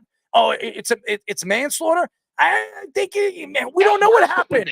We don't even know what happened. How do we know he didn't cause the accident? That's murder. Murder. Here you are again. You want to prove the negative. I'm just saying, Jeff. Why would he leave the scene? Why would he leave the scene? Why would he leave the scene, Jeff? Why would he leave the scene? If you're ahead in the race, you just keep going. Oh, stop it, Jeff. You're ahead in the race. They crashed and burned. What are you doing? I'm winning. They're dead. Who cares? I realize you've never wanted anything. Oh, really? Even as a top prospect playing hockey and skating. All right, Jeff. All right, Jeff. I'm going to smack you silly, Jeff. You are an idiot. You got something stuck up your ass or something. Jeff. Goodbye, Jeff. Thank you. Thank you, Jeff. We have Let's Parlay. I swear, man, that he is lost. Is there something not taking right in that brain of his? The guy didn't shoot a gun. He didn't shoot it. He was caught with an illegal gun, which could be moved down to a misdemeanor. Yeah, it was illegal. Kansas City, if he shot at somebody, they get rid of him. If he pulled that gun and shot at somebody, he's done with Kansas City. Kansas City is not going to bring him back. You're discharging the gun, and it's illegal. So he would have been gone. He had guns in possession. How many people you know that shouldn't be carrying a gun carry a gun? I know a bunch of them. I'm not going to mention. I don't want to get them in trouble. But there's a lot of people that do that. So you're going to tell me because they were caught, oh, it's a felony. You can't be doing that. They should be getting rid of him. No. There was nothing that he did wrong besides carrying an illegal gun. So I don't know where he's getting at. Jalen Carter, right? Jalen Carter was racing his coach and his friend, and they died in a car. We don't even know. There was no cameras. There was no nothing. How do we know he didn't cause that accident? And he says that's manslaughter. No, that's murder. That's murder. If you're involved with it and you had something to do with it, that's murder, Jeff. You know, it's kind of crazy because I'm pretty sure he asked about T'Vondre Sweat and him going in the second round, and then went into a crazy rant about other people getting arrested because you were trying to defend me. Because all I said was I thought that he'd go later. And honestly, he should have for a bunch of reasons. Now that we've done the draft and we've done a little more research, that guy was the second best defensive tackle on his team next to Byron Murphy. He played next to someone who made him look good. And on top of that, he doesn't have the presence of mind to, ensure his draft stock. Now, I think Tennessee was pretty dumb for taking him as high as they did. There were other guys there at that time that don't have as many red flags and did more on their own without a guy next to them. So, for me, I still think it was a terrible pick. The league, I guess, was not in cahoots to stop him. Maybe the league, as Jeff said, is more in cahoots taking guys like that. But I don't know why he's going crazy about Rasheed Rice. In Texas... Jeff just wants in Texas, isn't everything legal with guns? So, to make a gun illegal in Texas is kind of like an impressive feat when they sell them next to the M&Ms at the disc store over there. So, I don't really know what really was going on in that story, and he should be suspended. I'm sure he will. But let's stop going crazy about it. Everyone's innocent until proven guilty. We'll see what happens. And if Sweat only got a violation, then that's probably why they took him so high. Just so everybody knows, Jalen Carter the fact that nobody is talking about that accident anymore. That accident that happened over a year and a half ago. This guy played 1 year in the NFL and nobody spoke about that murder. Okay. Well, I'm not going to say it's murder because we don't know what happened. Okay. So it's not murder, but nobody spoke about the two people that died in that accident. It's like brushed away. Why? Because, money talks. That's it. And I don't care what Jeff says. It's all about money. If you have money, you can get away with anything. You can get away with murder. OJ did. I mean, OJ got away with murder. So, and he's not the only one. If you got money, you can get away with anything. That's all I'm going to say about that. Let's go to a quick break. When we come back, ladies and gentlemen, let's parlay. You're listening to the Worldwide Sports Radio Network. This is the Sports Loudmouth Sports Minute. This is Mario Andretti. You know me as a race car driver, but I'm also a Meals on Wheels volunteer. I've raced against the sport's biggest personalities, but I've never met more vibrant, amazing people than the seniors served by Meals on Wheels. As a volunteer, you deliver a hot, nutritious meal and a friendly hello to someone just like your mother, grandfather, or next door neighbor. These seniors are inspiring people with incredible stories to share, and they love to see you. The smiles you get back are priceless. Delivering with Meals on Wheels is easy, and you don't have to drive like me for it to be quick. You can volunteer your lunch break once a week or just once a month. With 1 in 6 seniors facing hunger and many more living in isolation, your lunch break can make a real difference. So, America, let's do lunch. Volunteer your lunch break at americaletsdolunch.org. This message brought to you by Meals on Wheels America and the Ad Council. You're listening to the Worldwide Sports Radio Network. This is the Sports Loudmouth.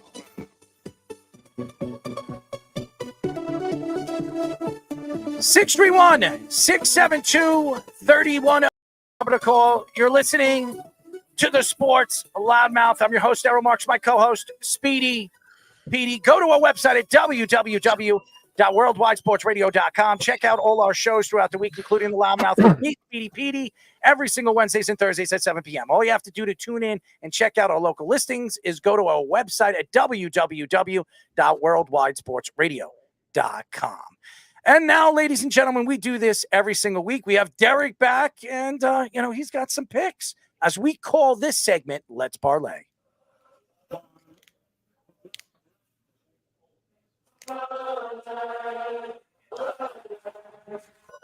It's time for Let's Parlay.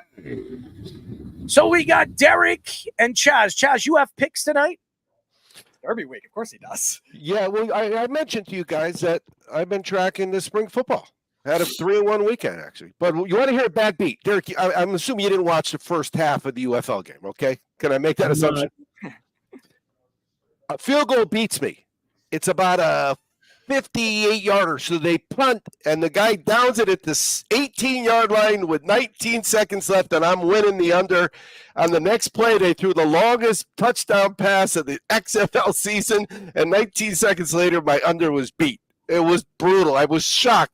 My wife goes, "You don't seem upset." I said, "I don't think right now I can be upset. I'm just shocked that they let some guy go down the league." They did like it wasn't even a guy from the backfield. It was just the guy that ran down the sideline, and they just missed him, and he ran 82 yards. It was brutal. But it was my only loser of the weekend. So, all right. So you guys know what to do. What we're going to get into, we're going to have each of you are going to have 3 picks, and then you're going to have your final pick, which is your parlay pick. And we're going to go from Derek to you, Chaz, all the way through until you guys get all 4 of your picks out there. So you guys ready? Let's do it. don't forget, before I go, too, guys, I got Derby plays, too. Oh, yeah. We got you. All right. Derek, give us your first pick. All right, I'll start Sixers. I got 2 picks in this game. My first one is Joel Embiid under 30.5 points. I think the Knicks are clearly built to stop this guy. They have 4 different guys that they can throw at him, right? Between Hardenstein, Mitchell Robinson, Precious Achiuwa, and even OJ Anunoby a little bit. Obviously, he's thin, but he's super long. He's really athletic, and Embiid plays more around the perimeter, more in that mid-range, right? So he's clearly gassed. He's clearly hurt. He's nursing that knee. His knee brace is gigantic. He is winded every second half of every game. And just look at the game total. We're at 202 points for the game total. It's going to be a really, really slow game. It's going to be a grinder of a game.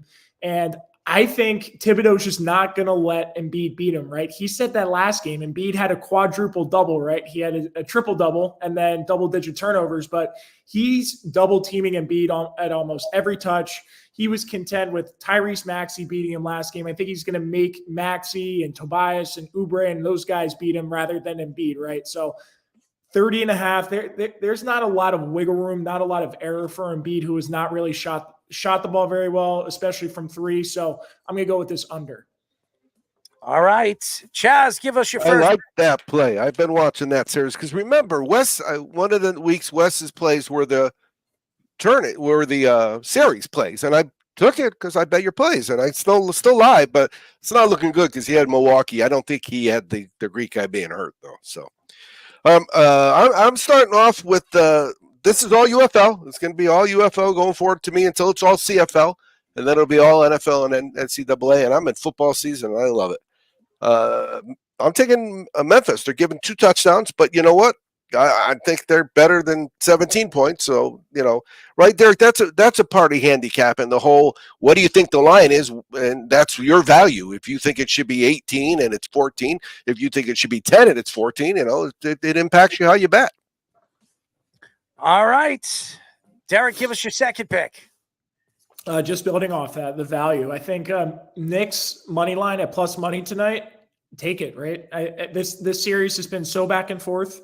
And to be honest with you, I think the Knicks have been more in control. They're the better rebounding team in a game where, like I said, it's a 202 total. There are going to be a lot of missed shots. Second chance opportunities are going to be big. They have the best guard in the game in Jalen Brunson. He is coming off a rough fourth quarter and overtime, right? I think he left a bad taste in his mouth. Now he gets to go on the road and clinch this series in front of Philadelphia fans, which I'm sure he's chomping at the bit to do. And just building off that, I think this home crowd in Philly can work against the Sixers in a weird way tonight, right? Elimination game, there's going to be a lot of tension in the building. They were the favorites going into this series. So even though they were the 7 seed, it was kind of it's not really a traditional 2-7 matchup, right? There's a lot of pressure in the Sixers teams to succeed. So if they're losing going into the fourth quarter, don't be surprised that those guys press a little bit.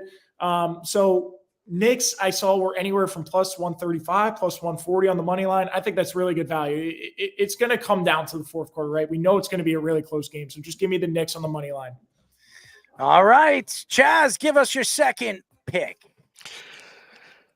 I'm going in chronological order for people. So that was Saturday morning, noon your time, 9:00 my time. The first one. The second one is at noon my time, which makes it 3 your time. And I'm going with St. Louis. St. Louis is averaging 30 points a game, and they probably could have more than that. They've missed some opportunities. They just throw the ball well. They're a scoring machine.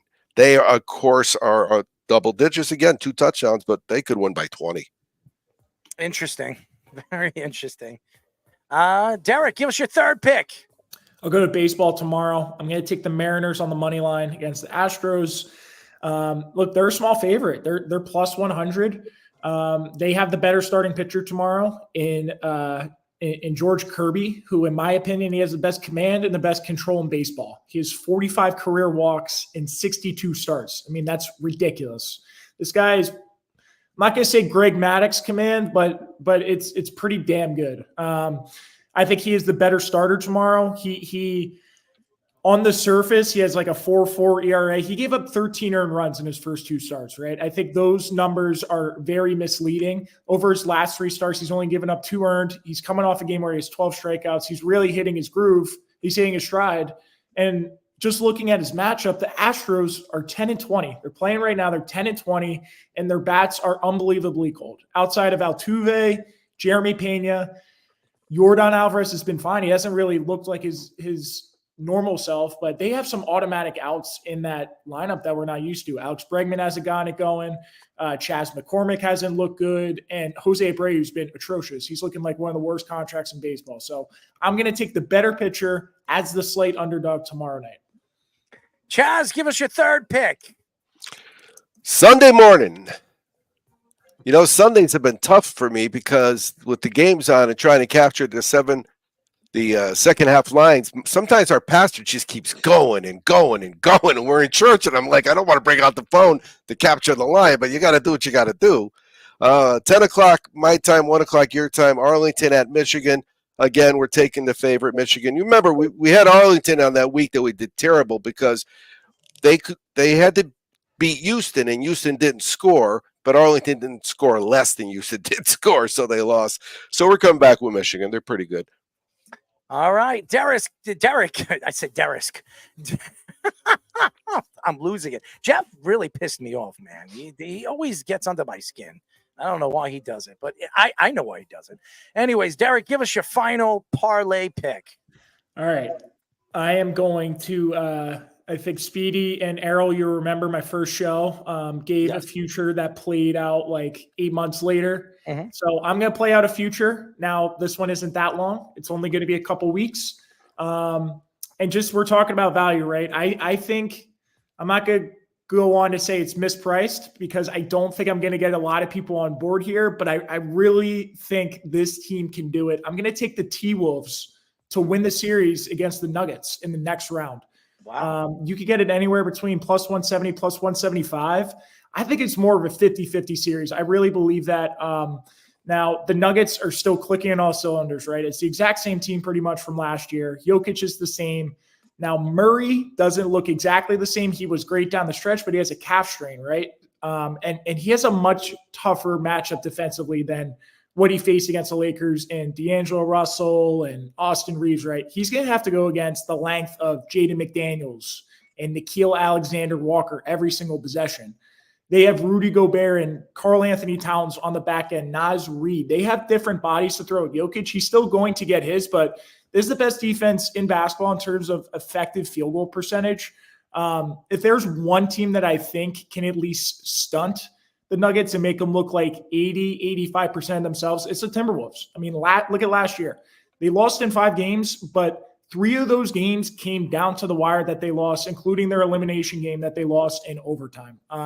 Anthony Edwards is much better than a year ago. He's going to be the best guard in this series, right? So plus 172, you're implying about a 38-39% win percentage, if I'm correct. That feels really low to me. I really, truly believe it should be around maybe plus 110, plus 120, close to a 50-50 matchup. So just give me the value here. I think the T-Wolves can do it. So I'm going to take them to win the next series against the Nuggets. Interesting. Very interesting. Yeah, before I go on, let me ask you this. So you're taking a team that's an underdog in the series, which is basically money line plays, series. Will you also hop on that plus money in the games? I mean, or you would I think it depends. Like the NBA is so much situational. So game one, I probably wouldn't. I would like to watch it. And I think when you see game to game, how teams adjust, because it's such a chess match, you see how Jamal Murray actually looks with his calf strain. Does he look healthy, right? And I think the toughest part of that series is going to be the T-Wolves scoring consistently in the half court. But I also trust Ant to do his thing like he did last round, like he's done all year. So I probably wouldn't for game one, but after that, I definitely wouldn't be opposed. And game two, I mean, it would be in Denver. They would actually be acclimated to the altitude. They would still be an underdog regardless of what happens in game one. I probably would feel more inclined to jump on that, but I want to do that for game one probably. Yeah, that makes sense.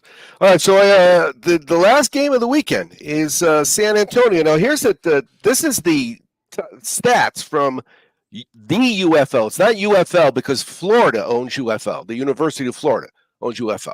So it's theufl.com. Number 1 offense, St. Louis. Number 2, Birmingham. Number 3, San Antonio. Number 4, Michigan. Number 1 defense, Birmingham. Number 2, San Antonio. Number 3, Michigan. Number St. Louis. I'm taking all the favorites, but I'm betting it the money line mania way, which I really thank you guys because you turned me on to this whole concept.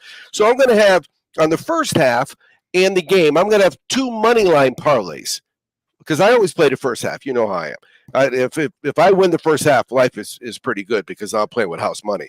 So that's plus 250. And then I'm going to do round robins with the points 3 out of the 4 for the first half in the game. So if you throw $50 on each one, that's 4 bets, 4 round the round robin for the first half, round robin for the game, and half a 4-teamer money line for the first half, 4-team money line for the game.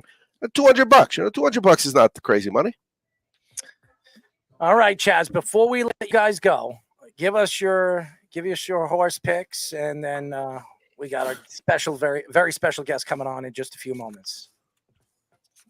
Oh yeah, I do my data, and I got Stronghold is my heart. Fierceness is the best horse in the race, no doubt about it, and I'm going to use him with Sierra Leone, Endlessly, Resilience, and Just a Touch, which is a justified horse. So it's 17, 18, 2, 14, 9, 8. Just remember last year, my trifecta that I hit was 982. 982 to 1. You don't get that in sports. Wow. But that's, the thing is there's such big pools that all those, there's just money everywhere. And so what happens is, even if the favorites come in the money, you could still pop that. All you need is one bomb. You catch a horse in the second or third spot that you like that's 30 to 1, and you hit the superfecta on Derby Day, you're buying dinner. By the way, shout out to our executive producer Fish posting up your picks, and look at Derek's face. That's an excited young man right there. Huh? Anyways, that's none of my business. But normally when I do it, when I'm tweeting with or texting with Speedy, it's capital B, capital H, little a, little m. And they've won me some money, so I respect it. Anyways, boys, we really appreciate the time as always. We'll see you guys next week. Derek, Wes will be on next week, so maybe we'll get you, Chaz, and all of you guys on next week. Yeah, I'm good. Like I said, on Thursday, not this Saturday though. I will not visit New York on Saturday. My goal is to stay out of prison Saturday night. We'll talk. Always be cashing. You do that. Could you imagine Chaz in jail, in prison? Could you imagine that guy in prison? I love Chaz. Chaz lived in Connecticut. His family's from Connecticut, so he came out here and he wanted to meet me and Speedy in person. He never met us. He lives in San Diego. I've never been. Out of all the states I've been to almost every single state in the whole country. San Diego's not a state, but I've never been to that city. And he says, "Oh, come out to San Diego. It's beautiful." Blah blah blah blah blah. So he came out here and we sat at a bar and I watched him and Speedy drink. And Chaz got a little buzzed. It was pretty funny. And Chaz is a pretty tall guy, but he's all white. His hair is completely white. And he looks like my grandfather. But I love Chaz. Chaz is a great person, by the way. Good-hearted person, good soul. But anyways, when we come back, ladies and gentlemen, he's been waiting very calmly and cautiously because he might be cautious when he comes on this show. We will be talking to 9-year ex-NHL winger Daniel Carcillo here on the Sports Loudmouth. You're listening to the Worldwide Sports Radio Network. Hi, this is Terry Crews, actor, former football player, game show host, father of 5, and all-around big dude. I'm also an expert on drama. I know all kinds of drama. There's the good kind that comes with having a house full of kids. There's the bad kind like season-ending injuries. There's the necessary kind like having an agent in Hollywood. And there's silly drama like the drama around my percolating pectorals. And then there's the drama you can skip. Skip the drama that comes with not having your high school diploma or equivalency. Find free adult education classes near you and finish your high school diploma. Visit finishyourdiploma.org. Or text diploma to 97779. Message and data rates may apply. Reply stop to opt out. That's diploma to 97779. And leave the drama to actors like me. Brought to you by the Dollar General Literacy Foundation and the Ed Council. You're listening to the Worldwide Sports Network. This is the Sports Loudmouth.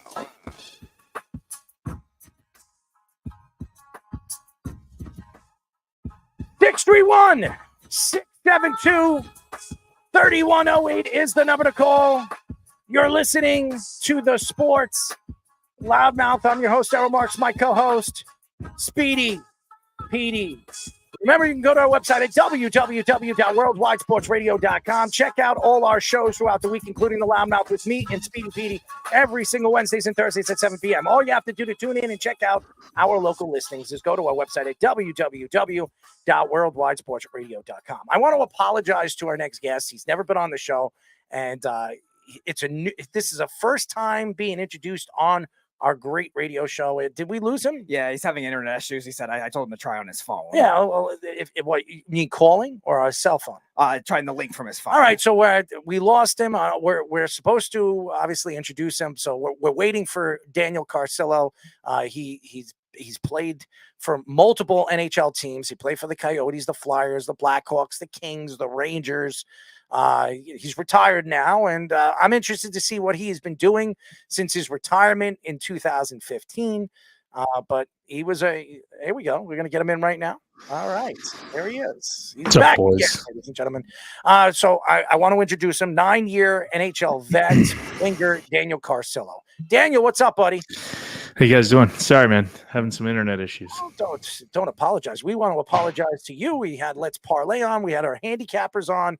They're very, very good, by the way. And if you're a handicapper, you should be listening to the segment every single week. I mean, right now on Let's Parlay, I think they're around 69%. Yeah. On our Weekend Crunch show, Moneyline Mania, I think they're at like 76.5, some crazy number right now. They're how many parlays? Like how many games? Well, they usually pick each of them pick 4 on Let's Parlay, and on the Weekend Crunch they have 3 or 4 picks. 3 or 4. Paulo sometimes has 7. Yeah, Paulo's from Canada. Yeah. He's a big soccer fan or European football fan, and he knows his European football. That's for damn sure. So. If you're a betting man, I always tell everybody you should check out the show because these guys are as good as any handicapper in the country. And there's no lies. I mean, some of these handicappers, I'm the best. And then you make bets on their picks, and I'm like, I thought you were the best. You suck. You know. I'll check them out. Oh man, I'm definitely check them out. Speedy will send you their picks, and you can bet on if you play DraftKings or FanDuel, but we're not here to talk about betting. We're here to talk about your career and talk about the NHL playoffs. But before we get into it, Daniel, what have you been doing since 2015? You retired? Are you doing real estate? What are you doing? Yeah, so retired in 15, a little early. 164 fights, 7 diagnosed concussions. Had to get my health under control. And so it wasn't until 2019 that I started to feel better after a psilocybin journey. Active ingredient in magic mushrooms brought me back to life. Doctors for 4 years were telling me I had mild dementia, CTE-like symptoms, a lot of the same stuff that you see a lot of former athletes taking their own life over. And yeah, so I've been involved in this emerging medicine industry, or the psychedelic medicine industry, both through the FDA and through some statewide programs, legislation, and right now just helping out with a company called Healing Realty Trust, where we are building experiential medicine infrastructure for the medicines of tomorrow. So things like FDA-approved ketamine that works about 4 times better than normal SSRIs and antidepressants, and things that are coming online that are a little longer duration, like MDMA and psilocybin. You look at hockey, and obviously we've seen hockey over the years. We've interviewed so many enforcers in the NHL. Rob Ray being one of them, one of the bigger, most known enforcers. Joey Kosar, I've interviewed him over the years. Another guy that played for the Rangers. You played for the Rangers. That loved to fight. Ty Domi's another guy. I've known Domi for a long, long time. Very funny guy, but for a small guy, he knows how to pack a punch. Why is the NHL transitioning this? Why are they trying to take this? Has been a part of hockey for such a long time, and we're not seeing enough of it anymore. We're not seeing those enforcers anymore. We're not seeing fighting anymore, which has been a big part of the game for all these years. Yeah, it's a weird thing. So what I advocate for is just kind of informed consent. Get the league to admit with all the other sports leagues that repetitive head trauma causes damage, and then treat these guys with respect and give them some treatment options, And so I've never advocated for taking fighting out of the game. Because, as you said, it's been the foundation of the game. And, when you get to the playoffs, you don't see as much fighting, but what you do see is over a 7-game series, you have to take that other team's will to play away. And it doesn't matter if you're down in game 2 by 4 goals, like you are still playing as hard as you can to the last whistle, because it's 7 games, and that's never, ever going to change for one of the most coveted trophies on earth and one of the hardest to win over a 4-game or a 4-series, 7 games each series. So, hockey's a really tough sport. There's no out of bounds. You're moving at 35 miles an hour. Shit happens. And what you need to do is to be able to hold people accountable. So how do you hold somebody accountable on the ice that's maybe messing around with the wrong type of people, with the skill guys? Well, the way that you hold them accountable is you either, go after them and drop your gloves and beat them up. Similar to like what you used to do to a bully on the schoolyard. So I hope that it doesn't completely leave the game, because I think it's a nice tool to make sure that people behave themselves accordingly. And if they don't, then you either address it with a fight, or like what I used to do is you just go after their skilled guys and try to change the momentum of the game with either a fight or a hit. So yeah, you were talking about like what you went through after you retired with the CTE stuff, and the NHL has always been criticized for the way that they have handled it. We've heard it a lot with the NFL as well, a lot of ex-NFL players. So what are your thoughts to the way they've changed? Like, have they improved? Do you think they should do more with this program in the NHL right now? Yeah, like I said, they're the last league to admit a link, right? I mean, women's gymnastics have come out and admitted a link that they have a problem in cheerleading. Swimming has come out and said that, people have to watch out when they practice because their head's always down and people bump into each other.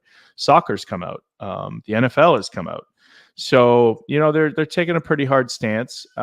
Things have improved hockey-wise. So let's not talk about, the NHL, but let's talk about the age of hitting has gone up. So that repetitive head trauma, because you don't need a concussion to be subjected to the risk of neurodegenerative disease or these other things later on in life, right? It's this repetitive exposure to this trauma. So, the NHL is a big business. It's a big corporation. They're going to do their thing. And I've kind of left that life behind from 15 to 19. I was a pretty strong advocate.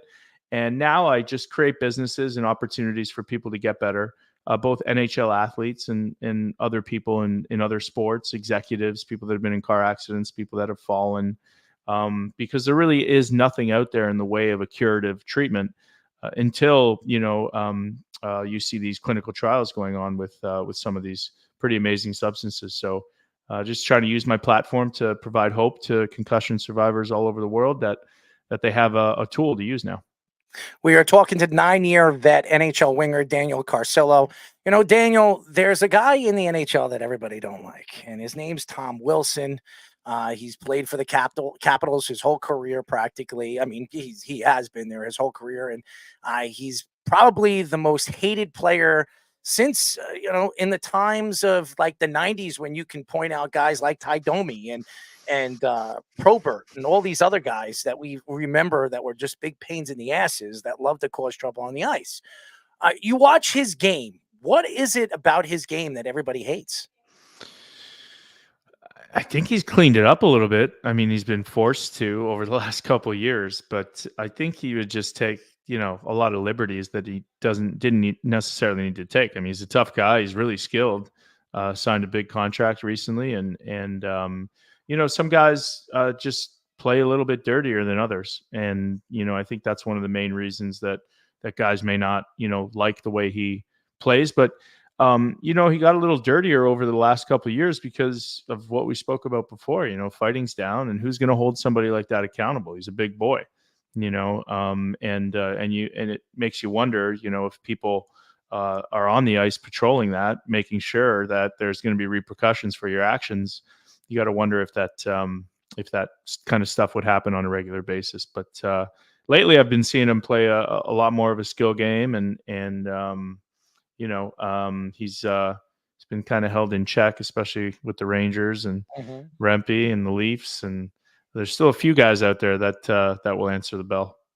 So we'll talk about some of the ones that you fought against over the years when you played. We were mentioning Rob right before. Cam Jansen was another one that was on our show with the Devils, which you probably played against in Philly. Sean Avery, you probably played against when you were with Philly against the Rangers. So what were some of those experiences like? And is there any ones that we're not naming that were some interesting guys? Yeah, I had to fight Avery after I beat the wheels off of Gabrick. For whatever reason, he came after me in a scrum, and he wanted to fight. So that was an interesting one. That was a game in Philly, and there's a bunch of other fights that kind of stick out in my mind, like Derek Dorsett, who was a tough opponent all the time, kind of a pit bull.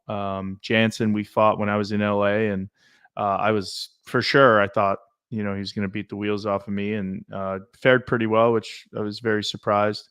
Had to take on Sean Thornton in a Winter Classic game outdoors, and did okay for my size. Got beat up a couple times. Ivanis, who was like 6'8", 260 pounds, he got the better of me. But I never really shied away from anybody. I really enjoyed the aspect of looking somebody in the eye, and even if they were bigger than me, just kind of showing up. I think that's what teammates respect, right? Is win or lose, you're going to show up and you're going to stand up for what's right and for the team. Dan, for decades, these two players dominated the hockey world, and that's Sidney Crosby and Alexander Ovechkin.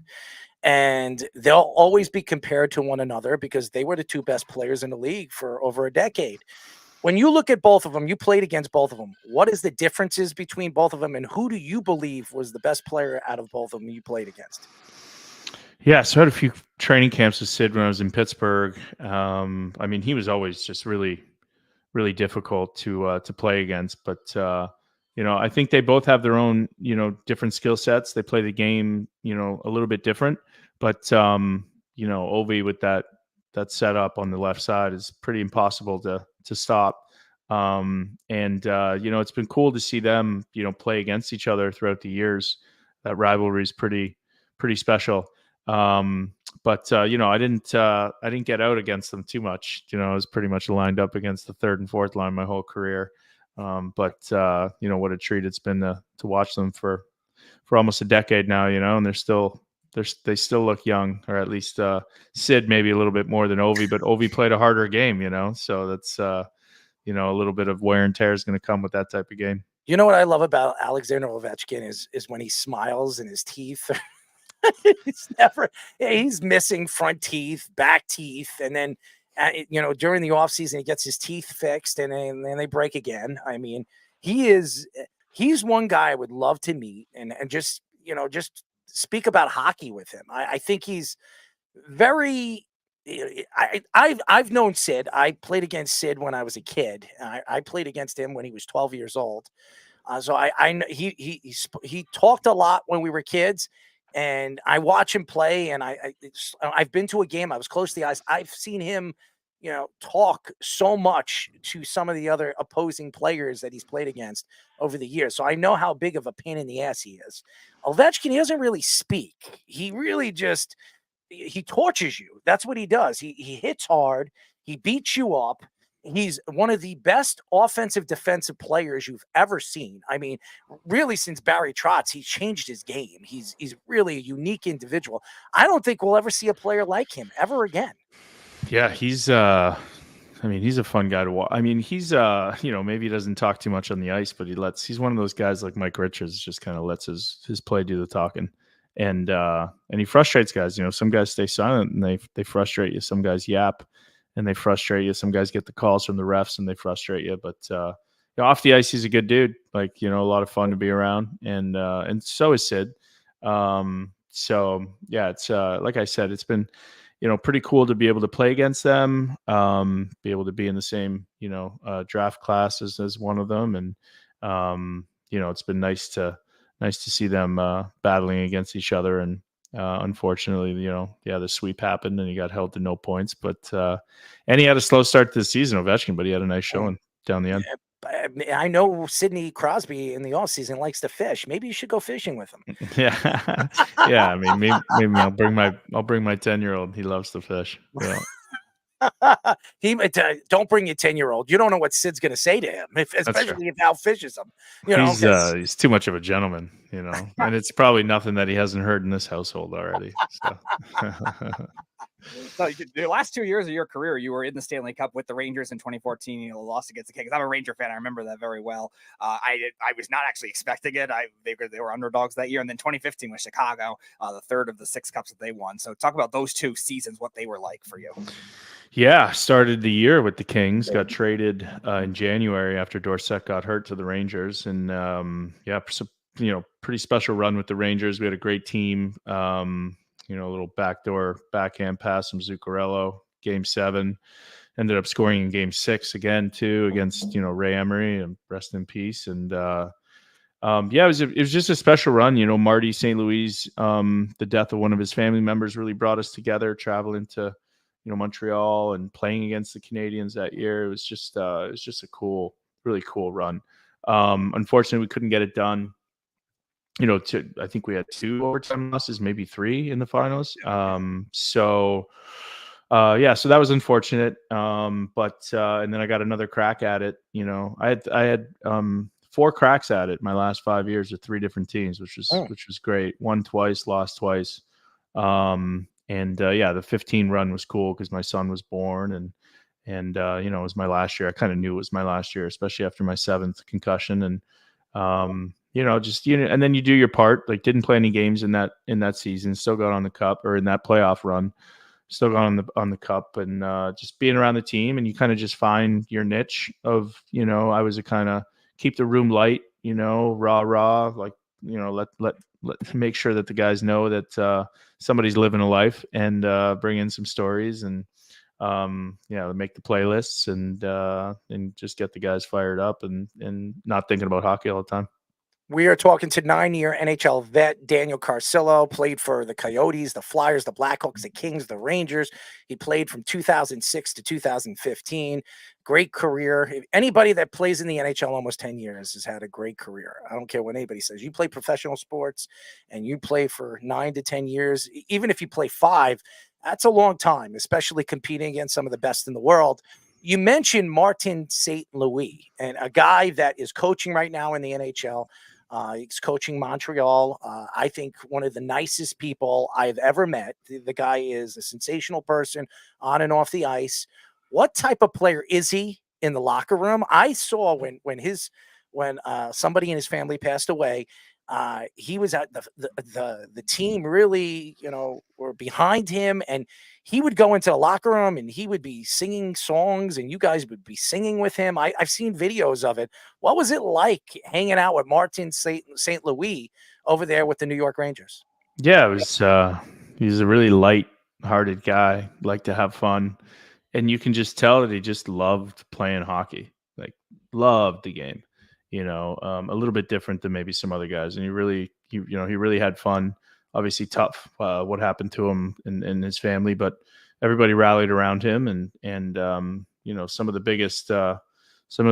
biggest thighs I've ever seen too. Some of the biggest quads, man. That guy's just a different type of beast, and just a nice down to earth guy, man. Like, for everything that he won, and for how accomplished he was just one of the boys. I want to say something. You mentioned his quads. Everybody, when I went to the draft, when Jack Hughes was drafted, and everybody was, oh, he's too small. And he came out and he was doing his interviews after he was drafted at number 1 by the Devils.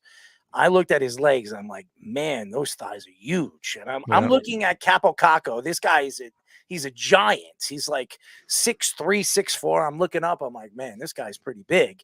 And I'm looking at him and I'm like, Jack is like 5'10", 5'11" at best, but his legs are probably the size of both Caco's, one of his legs. I mean, both his legs. I mean, it was unbelievable. I understand when you look at these guys and their quads in their thighs, they're unbelievably big. So, and that just shows you how strong of a skater they are and how they train during the season and the off season. So it's pretty amazing. No doubt. Yeah. Lots of guys have tree trunks, for sure. You have to. So one of the big news that came out recently with the team you started with, the Arizona Coyotes, now moving to Salt Lake City now to Utah. We don't know what the name's going to be yet. Are you surprised that this kind of thing was going on, especially with the boom we've seen in Southern hockey with other teams like Nashville and Tampa and now the Florida Panthers? Yeah, I mean they've been. It was a weird thing to have to drive as far as we did when I think a rink downtown near ASU would have killed it, and I think they were breaking ground there. So they've been back and forth with Swift and or Moyes, who signed that bad contract. I think it was just chalk it up to bad business, in the city of Glendale not willing to kind of budge, and then them moving downtown. But I mean, Utah will be a pretty decent market. They got some good money out there. I think people are pretty interested in winter sports, and so hopefully they'll do well. Expansion teams do very well in the NHL, as we've seen. Yeah, like Vegas. Vegas Knights, Seattle, the Panthers, when they came out in 93, they go to the Stanley Cup Finals 3 years later in 96, the year of the Rat. If you remember that, I mean, I do, because I'm a Van Beesbrook fan. So I talked to the Beezer quite a few times about that time. And it's so funny when you look at these goalies now. It is crazy. They're giants. They really are. They're like 6'6", 6'7". I mean, how do you score on that? And Van Beesbrook's like 5'8", and this guy was, flipping around. Dominic Hasek was 6'1", 6'2", and he's doing all these acrobatic things. It's unbelievable how hockey has changed. The nets are bigger, the pads are bigger. It's just a completely different game when it was in the 90s. When you look at the league now and the guys that you played against, and you're a fighter, you're a guy that goes to war. You went to war for 9 years in the NHL, and you didn't give a crap who you were fighting against. It doesn't matter if you were 6'7", 5'6", 5'8", but you didn't care. You're going to step in. You're going to protect the players that you're playing with. Is there a particular player you couldn't stand? Is there a player that every time you played against him, you were like, if this guy says anything to me or any of my guys, I'm going to beat the hell out of him? Is there a player? Early on, it was Burrows, Alexander Burrows from Vancouver. Got a hold of him one time, which I was very surprised that he dropped the gloves. And so him, not too many others that really stick out in my mind, just early on in my career, we had some battles. Did you ever reach out to Alexander Burrows after your career was over? Have you ever had a conversation with him?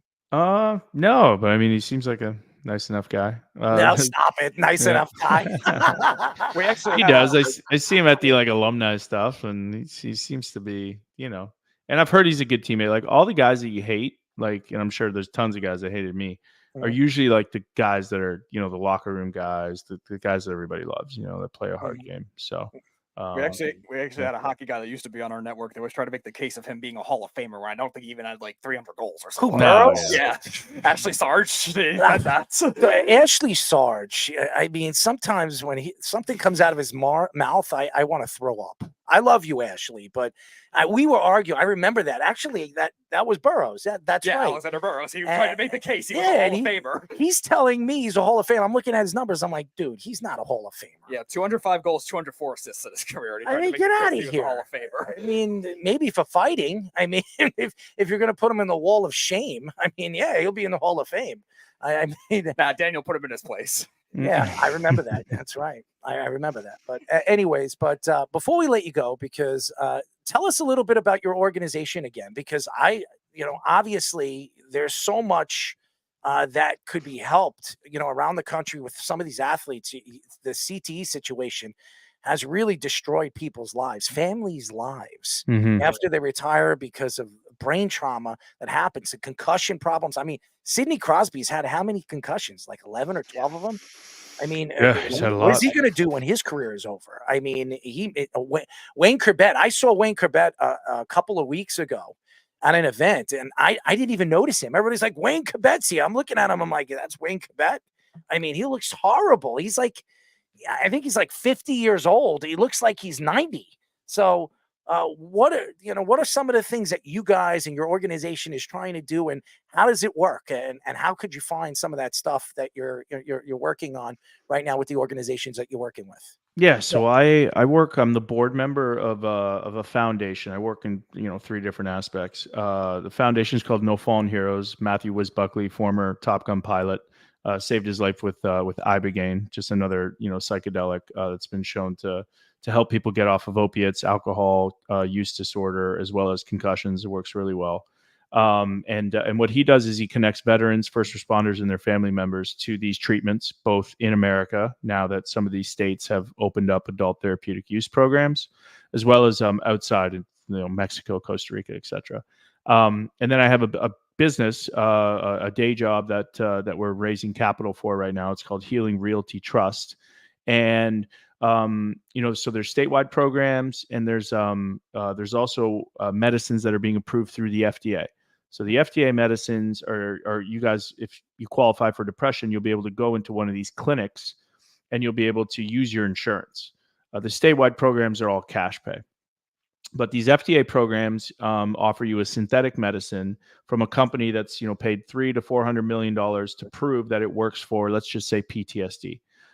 So MDMA for PTSD, therapeutically, you'll go in and you'll sit in a clinic for 6 to 8 hours, and it works 72% of the time. Wow. It's a curative measure. So all of these medicines that we talk about that are emerging get to the root cause of our issues. They don't put a Band-Aid on your depression and then cause you to go get 3 other scripts filled because there's, the suicidality and all of these crippling other side effects. So there's a couple on the market right now.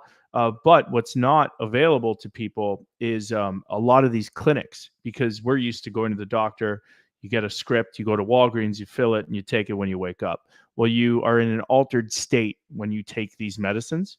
And so you have to go into a clinic and stay there, sometimes for 2 hours, sometimes for 6 hours. So with Healing Realty Trust, we're building that infrastructure. So we're building the rooms that doesn't exist in the healthcare system to make a good experience happen. So you manage like set and setting.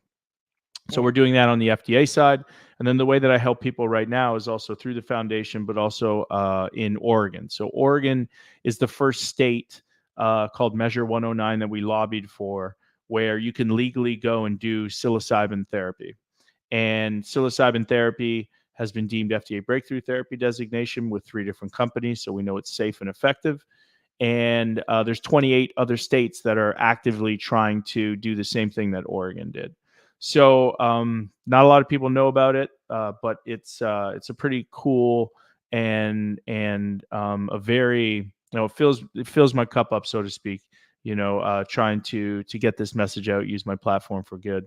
And Colorado's next. California just passed one. Illinois is next. We put some legislation there. We'll be introducing some legislation here in Florida, where I live now. And if people are interested in it, go on my socials, Daniel Carcillo 13 on Instagram, LinkedIn, Carbon Boom 13 on Twitter. And yeah, just, research, go to John Hopkins, NYU Langone, tons of clinicaltrials.gov. There's tons of studies being put out. And, if you know somebody that's suffering from depression or anxiety or PTSD, that there's these medicines can help cure them.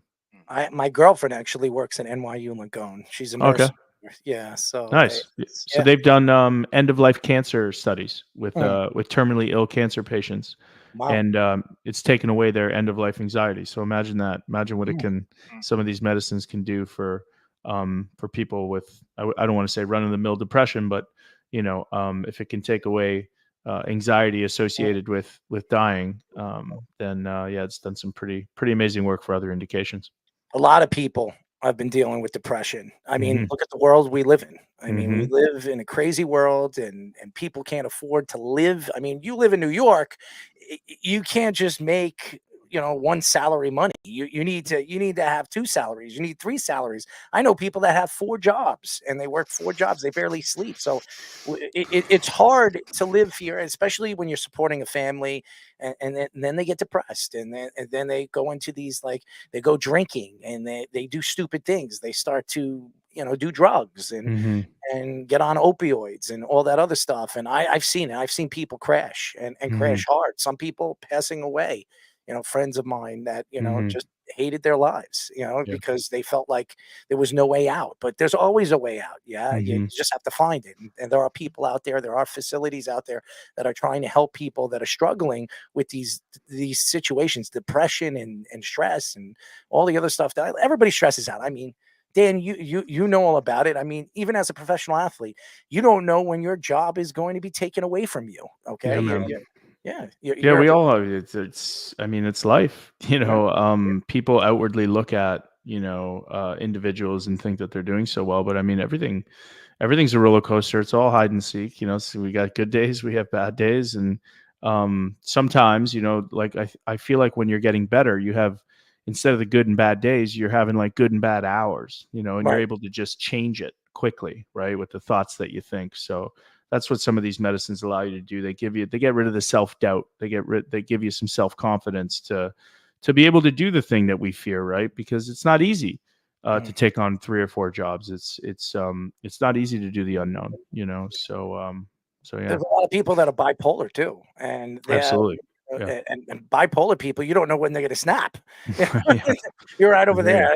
I've been telling my girlfriend she's bipolar, and I don't know if she's listening, so that's why I'm whispering. But she's not here anyways. But we're in the studio. She's not here. But there are people that I'm around all the time. They go from 0 to 100. You ever hear that Drake song, 0 to 100? Now I'm clear. So I say that's her song. Whenever I hear it on the radio, I'm like, oh, blast the music. That's your track. And she's like, F you, because that's how she is. I mean, I've seen people like that. So, and she thinks she doesn't have a problem. A lot of people think they don't have a problem because they don't realize they do that. And as a person that obviously is not bipolar, I know I'm not bipolar.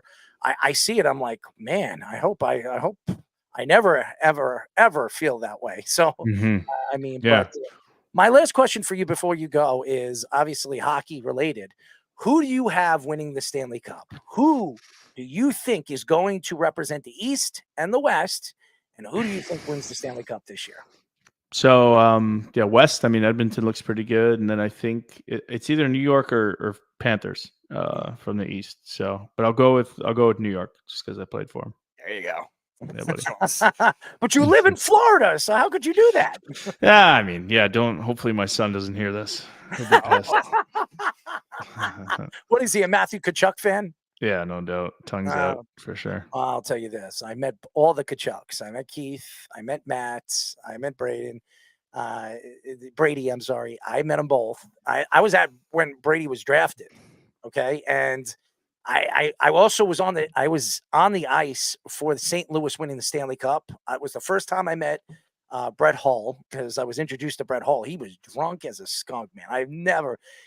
Could you imagine Brett Hull, on the ice? I don't even know if he could walk straight. And I met Chris Pronger. He's a giant. And I was on the ice, and I walked up to Keith, and I was like, Keith, can I give you an interview? He's like, who are you? Where are you from? I was like, I'm here. I'm working for this, and this. He's like, well, you're not big enough for me, but I'll give you. I'll give you 2 questions. Give me 2 questions. And I was like, oh, thanks, Keith. You make me feel so loved. And he says, well, I'm a busy guy. I was like, yeah, well, hoist that cup and shove it up your ass. Anyways, Dan, we appreciate the time. You're fantastic. Keep up the good work. Let's stay in touch. If you come out here and you're doing something when it comes to what you're doing with your organization, and you're doing a speaking, an event or something like that, I would love to come down and help you out. And it's great what you're doing right now for a lot of athletes and even people that aren't athletes dealing with their own problems. So we really appreciate the time as always. And you're a great person. And it's amazing, for all the things that people probably think of you as a person when they played against you, they don't realize good and how how you're trying to fix and help people now that you're not playing hockey, you're not competing against them. So it's a great story. Cool, man. Well, thanks. Appreciate you guys. And yeah, let's definitely stay in touch. Absolutely.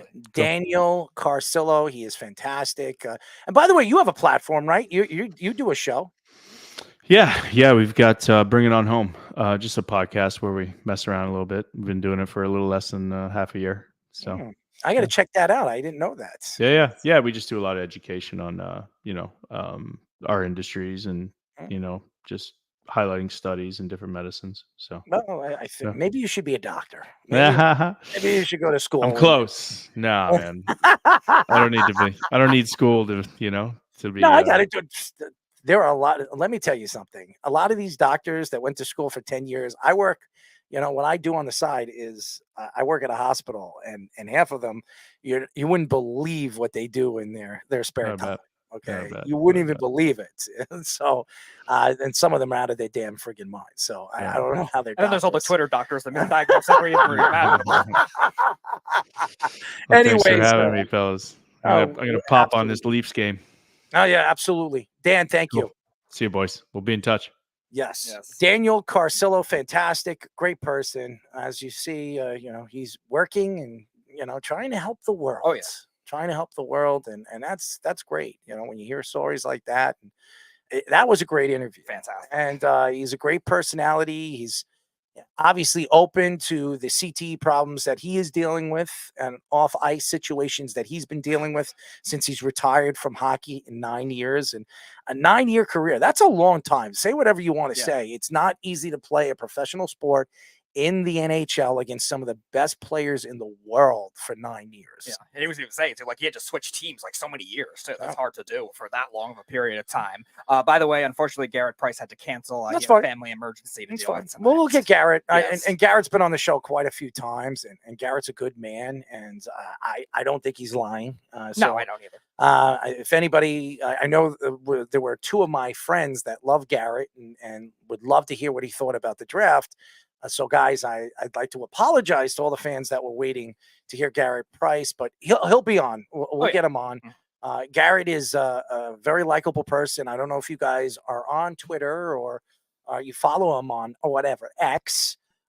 He's got a huge following, and people really, really like his takes when it comes to the NFL. So, very interested to see what he thought about the draft as we had our draft, what was that? Panel. Draft panel, offset draft panel, the guys that, know the game or know football. But I want to bring the guys in. But before we do that, we're going to go to a quick break. We're going to have a sports minute with Tommy Scoops. And when we come back, we will get into the Colorado players, taking shots at Deion Sanders. Who would have thought that was going to happen? Maybe I did.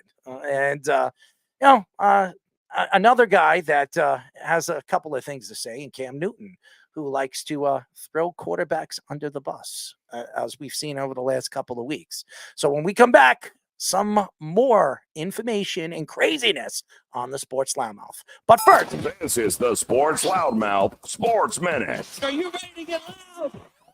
With Tommy Scoops. That's right, everybody. As promised, I am back for another Sports Loudmouth Sports Minute with Tommy Scoops, the man, the myth, the legend. And starting off today's report right now in the NBA, the Pacers are actually moving on in the NBA playoffs after just now defeating the Bucks. They will now be waiting for the Knicks and Sixers winner of that series. So more to come in the NBA playoffs. And in other news, the Lakers are likely to opt out of D'Angelo Russell's contract. The Magic and the Spurs are emerging as frontrunners to land the veteran point guard. Switching over into the NFL, Dallas Police Department announced earlier today that they are not charging Dak Prescott amid 2017 sexual assault allegations due to a lack of evidence. Other NFL news, the Chiefs are going to be declining the fifth-year option for wide receiver Kadarius Toney, making him a free agent after 2024 season. Right now, I'm going to get into Scoops to Scores, where I'm going to give you the rundown of all the games going on right now. And currently, right now in the NBA, New York has a 20-7 lead over Philadelphia in the first quarter. And currently in the NHL, Boston and Toronto are both tied with 0 apiece, currently in the second period. And over in the MLB, Cleveland and Houston. Cleveland has a 2-1 lead over Houston at the end of the 4th inning. That is all the time I have right now for you guys. I'm going to kick it back to the boys, of course, on the Sports Loudmouth. This is the Sports Loudmouth.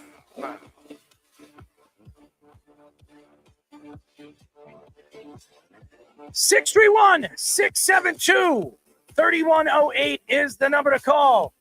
You're listening to the Sports Loudmouth. I'm your host, Errol Marks, my co-host, Speedy Petey. Remember, you can go to our website at www.worldwidesportsradio.com. Check out all our shows throughout the week, including the Loudmouth with me, Speedy Petey, every single Wednesdays and Thursdays at 7 p.m. All you have to do to tune in and check out our local listings is go to our website at www.worldwidesportsradio.com. Speedy likes to mute me before we go to break. He's still learning on the board. I'm still trying to teach him how, when we go to that break or we go to that commercial break, he knows when not to mute me. But anyways, thank you to Daniel Carcillo for joining us. He was fantastic. A great interview. So thank you to him. And I want to apologize for all the fans that were waiting for Garrett Price. He will not be joining us tonight because he had a family emergency. And right now the Knicks are up 20-9. By the way, that foul, why are you giving Mitchell Robinson the ball? I mean, come on, Dante, hit that shot. Come on, man. He can't hit a lick in this series. But anyways, I want to get into some more football conversation. And one of these guys, and I definitely, we have some baseball too. We have some, we have a Mike Trout story as he teared his meniscus, and he could be out a significant amount of time. Not this season. A meniscus surgery, usually 6 to 7 weeks. He'll probably be back after the All-Star break. So we will see, as the season moves forward, if the Angels are a contender, we will see Mike Trout again this year. But it's a shame because Mike Trout, every single year is dealing with an injury, like a freakish injury. He slides into second base. He's out for the season. We've seen this over and over and over again. The guy cannot stay healthy. He's a fantastic talent, one of the greatest baseball players of this era. But I think he won like 3 MVPs in like 6 years. Yeah, and was like top 3 finalists for the other ones that he didn't win. and he just, can't catch a break. It's been a big problem. So hopefully he has a speedy recovery and we get to see Mike Trout back on the baseball field. Cam Newton said on his podcast that Caleb Williams' gift also might be a curse in the NFL. He added that he is worried about Williams being able to make bold plays and manage expectations if he makes mistakes. That means crying, ladies and gentlemen. Newton said franchise quarterbacks have to be molded into a certain type of person, almost like a robot, which he doesn't feel Williams can do. Bears GM Ryan Poles said he wouldn't have drafted Caleb Williams and traded Justin Fields if he didn't think he could handle the adversity and pressure. Williams has already created good relationships with many Bear teammates already, including rookie wide receiver Rome Odunze, which you've heard. They traveled together on a plane, and they were, Rome Odunze on the X or whatever, the Twitter. He says, "Don't worry, Bear fans. I will protect him." So, interesting. Cam Newton comes out and, even though he really likes Caleb Williams, he threw him under the bus. It seems like Cam Newton doesn't know when to keep his mouth shut. By the way, he has the craziest and the ugliest hats. And he was at the draft. He was actually one of the reporters there for, I think, the NFL Network. Yeah. And to me, I love Cam. I do. I really, really do like Cam Newton as a person. I know he's trying to sell his brand. I know he's got a podcast and he speaks his feelings of what is going on at the quarterback position. But you want to know something about Cam Newton that I wouldn't take advice about is the quarterback position. I cannot take any advice from a quarterback that was really a mobile quarterback. He was never a throwing quarterback. Did he have a good arm? He had a very strong arm, but he was never accurate. And he was really used as a fullback. That's what he was. He was a quarterback that was, built, in a fullback body. And was he a good quarterback? Yeah, he won an MVP. He never won a championship. He only went to a Super Bowl once. He failed to beat a quarterback that was on his last limb, seriously on his last limb, in Peyton Manning. And unfortunately, when you look at Cam Newton and what he has done on and off the field, they're not good, okay? He has not helped quarterbacks in the past. He's thrown quarterbacks under the bus. He's brought up the whole Russell Wilson thing, which, and Russell Wilson coming out and saying what he said, that he's trying to help the quarterback position and help young African-American quarterbacks look at him as what would be the word? A mentor. A mentor, but there are other quarterbacks like Donovan McNabb or, Steve McNair and all the other quarterbacks that we have mentioned on this show many, many times. He's not the first African-American quarterback to succeed in the NFL. And Cam Newton isn't either. And Cam Newton is not a Hall of Famer. And I don't think Russell Wilson is a Hall of Famer yet. Yeah. But when you look at Caleb Williams, I feel bad for this kid because everybody wants this kid to fail. Okay, I've listened to enough analysts say that he's never going to be as good as everybody says he's going to be. He's put in a good position and he's going to fail. He's put in a position with a coach that's probably not going to be there more than a year. He played for USC. He played in, Riley Leonard's, Lincoln Riley's offense, where it's an offensive based, NFL style of offense, but it doesn't really work in the NFL, which is completely wrong because Kyler Murray succeed. Baker Mayfield has succeeded in that kind of offense. So I disagree with a lot of these analysts saying that maybe his style of game won't fit in the NFL. I think the problem with a guy like Caleb Williams is his emotion. That's been his problem. I mean, I don't know if anybody watched the season this year. I know there's a lot of people. I know Jeff is a big college football fan, and he's watched Caleb Williams all season long at the quarterback position. And every time he lost against a team that he should have beaten, or he was outplayed by another quarterback that everybody compared that quarterback to him, and he was outplayed by him, he cried and he showed emotion. I think showing emotion is not bad. Okay. I think that shows that he really loves the game. He really takes pride in his gifts and his game. And he wants to be compared as one of the greatest quarterbacks of all time. He wants to be compared with the Tom Bradys and the Peyton Mannings and the Drew Breeses of this era and the Eli Mannings, or whoever you want to mention, some of the greatest quarterbacks of this era or in the past. So I like that about him. I like that he is showing emotion and he's not. I mean, Russell Wilson, do you see any emotion come out from that guy? Yeah, just yelling at defensive players. There's no emotion. I've never seen Russell Wilson show emotion in tears or, I mean, he pretty much tells everybody he's the best. He's still one of the top quarterbacks in the league. So I don't think that Caleb Williams says that. I think he comes off like that because of all the success that he's had so far in such an early career. Now, he's going to the Chicago Bears. He's going to an organization that's never had an elite quarterback. Let's be honest, never had an elite quarterback. They've drafted multiple first-round quarterbacks in the past, and they haven't succeeded. Now, this guy is going into a season where he was chosen to be the chosen one for the Chicago Bears for the future. And they bring in a guy like Rome Odunze, and they did that because him and Rome became pals, over the last couple of months, training together and all that other stuff. So, I mean, the question really lies from what Cam Newton is saying is, I disagree. His gift is also, it might be his curse. What is his gift? What are you trying to say is his gift? Is his gift of, his emotion? Because that is a gift. Any quarterback that doesn't show emotion, Tom Brady was a very emotional guy. I don't know if anybody who's watched Tom Brady play, but if things don't go his way, what is he doing on the sidelines? He's screaming, he's yelling. He's, that's what he did. And Peyton Manning, forget about it. Peyton Manning, I don't know.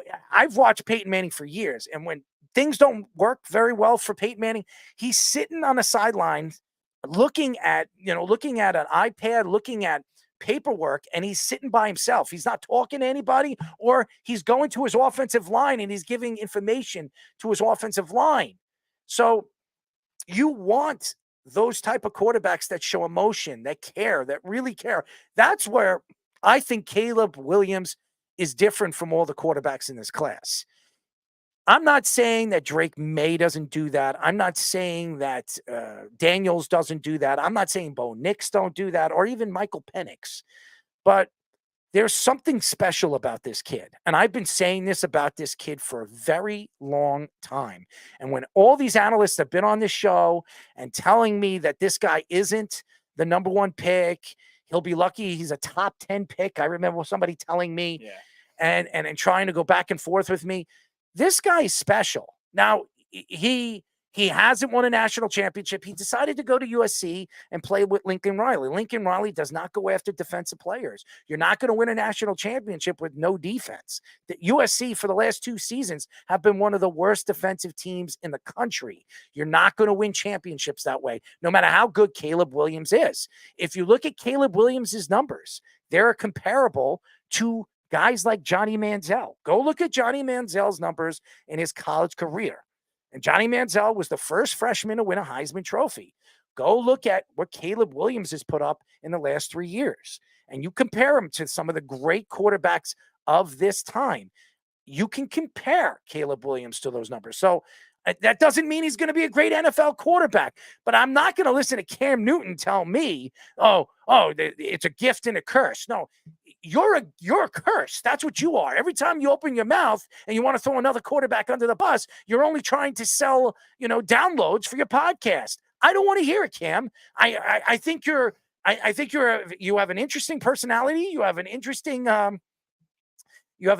clothing, I wouldn't say clothing line, because I don't think he has his own clothing line, but he has his own fashion style. I mean, he's wearing bell bottoms and it's weird.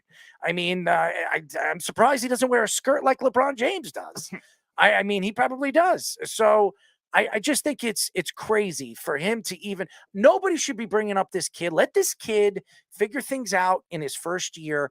And let him determine what he is going to be in the NFL. It also is interesting that he's doing this, considering that their career paths in terms of college football were very similar. Now, Caleb Williams was not Cam Newton was not the generational talent that Caleb Williams was out of his draft. There was flash because Auburn just won the national championship, and he was thought of to most people as the number one quarterback. But it wasn't like he was a lockdown, can't miss prospect at the time. But think about the college career. Spencer Rattler starting at Oklahoma. Caleb Williams has to take over his job, and then he goes to USC and blossoms into what he's become with Lincoln Riley. Cam Newton did the same kind of thing behind Tim Tebow at Florida. Then he transfers to Auburn, wins a national championship against a very good Oregon team out of nowhere, and becomes the number one pick. Like, I don't understand why Cam Newton would want to sympathize for that kind of thing with Caleb Williams. And you're saying all of a sudden, he's not going to have a good relationship with these teammates. He's going to lead these guys down the wrong path because he's this type of personality, this type of talent, and he doesn't want to do boom plays. Well, if he doesn't want to do boom plays, why are USC in all these games? It's clearly not because of their defense, like what you were saying. And the emotional aspect, I think 2 out of the 3 games he was crying in were shootouts that they lost because he had to just do everything. And like, you feel a certain responsibility as a top end quarterback to be able to do that if you come back for another year to win a national championship. And sometimes it feels that way with a lot of the games that they lost. You look at the Pac-12 this year. This was the best Pac-12 we've seen in a very long time. Washington was a national championship team. Oregon was a really good team that only lost to Washington. They were probably the 3rd best team in college football. Those are the teams they were losing to. It was just a very deep year, and you're going to criticize Caleb Williams for crying on the sideline and crying in the stands with his mom and all that stuff. Like, I feel like Cam Newton, I'm surprised he wouldn't sympathize for that type of player more, considering he dealt with similar things in his career. And so far, like we were saying with Odunze, he's getting good connections right away with all of these Bears teammates. And is in 1 week since the draft. And again, I want to see what Rome Odunze is going to do as a wide receiver in the league. And we can't compare and contrast what these guys are going to turn out to be. We don't know. We have to see, you have to give them at least 3 years. Usually you give a quarterback 3 years to develop in the NFL. We saw Zach Wilson, his development. It didn't really work out.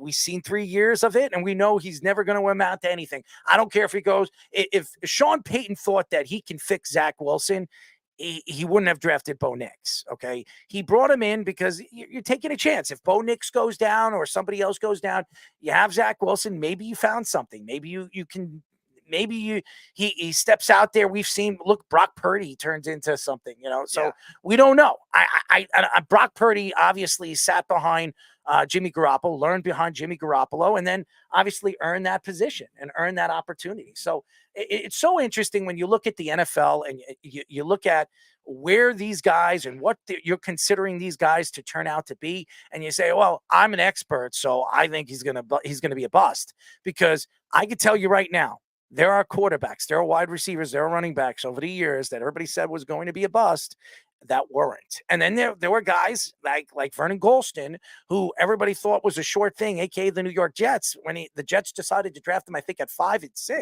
or 6, and he was a complete bust. I think he had 1 tackle in his career as an NFL player. You just don't know what these guys are going to turn out to be. But his technique, his ability, and what we have seen in college football and over the last 3 years, I believe there's enough to see with his game to succeed in the NFL. And also you look at the coachability aspect that I don't think was really ever a big issue with Lincoln Riley both at Oklahoma and at USC. And again, for somebody that sat behind Spencer Rattler in the beginning, because Rattler was the higher ranked prospect at the time, and he took in right away and just blossomed. Like once Caleb Williams came into the game, he learned right away. He decided to be more extra coachable because he wanted to get that opportunity to be able to play. And then he grew his talent after that as himself. And I think that kind of thing is going to transition well into the NFL, no matter who the coach is. Now, both of us have mentioned our question marks with Eberflus as a head coach because of what happened last year with Justin Fields and the relationship they had going sour. They were winless to start the year for much of the year. I think it's only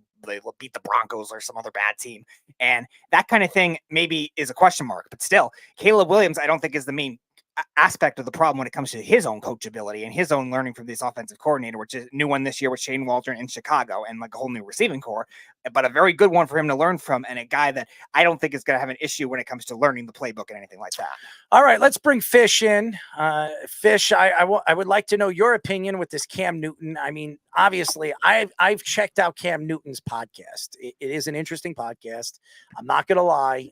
Some of the things are outlandish that comes out of his mouth.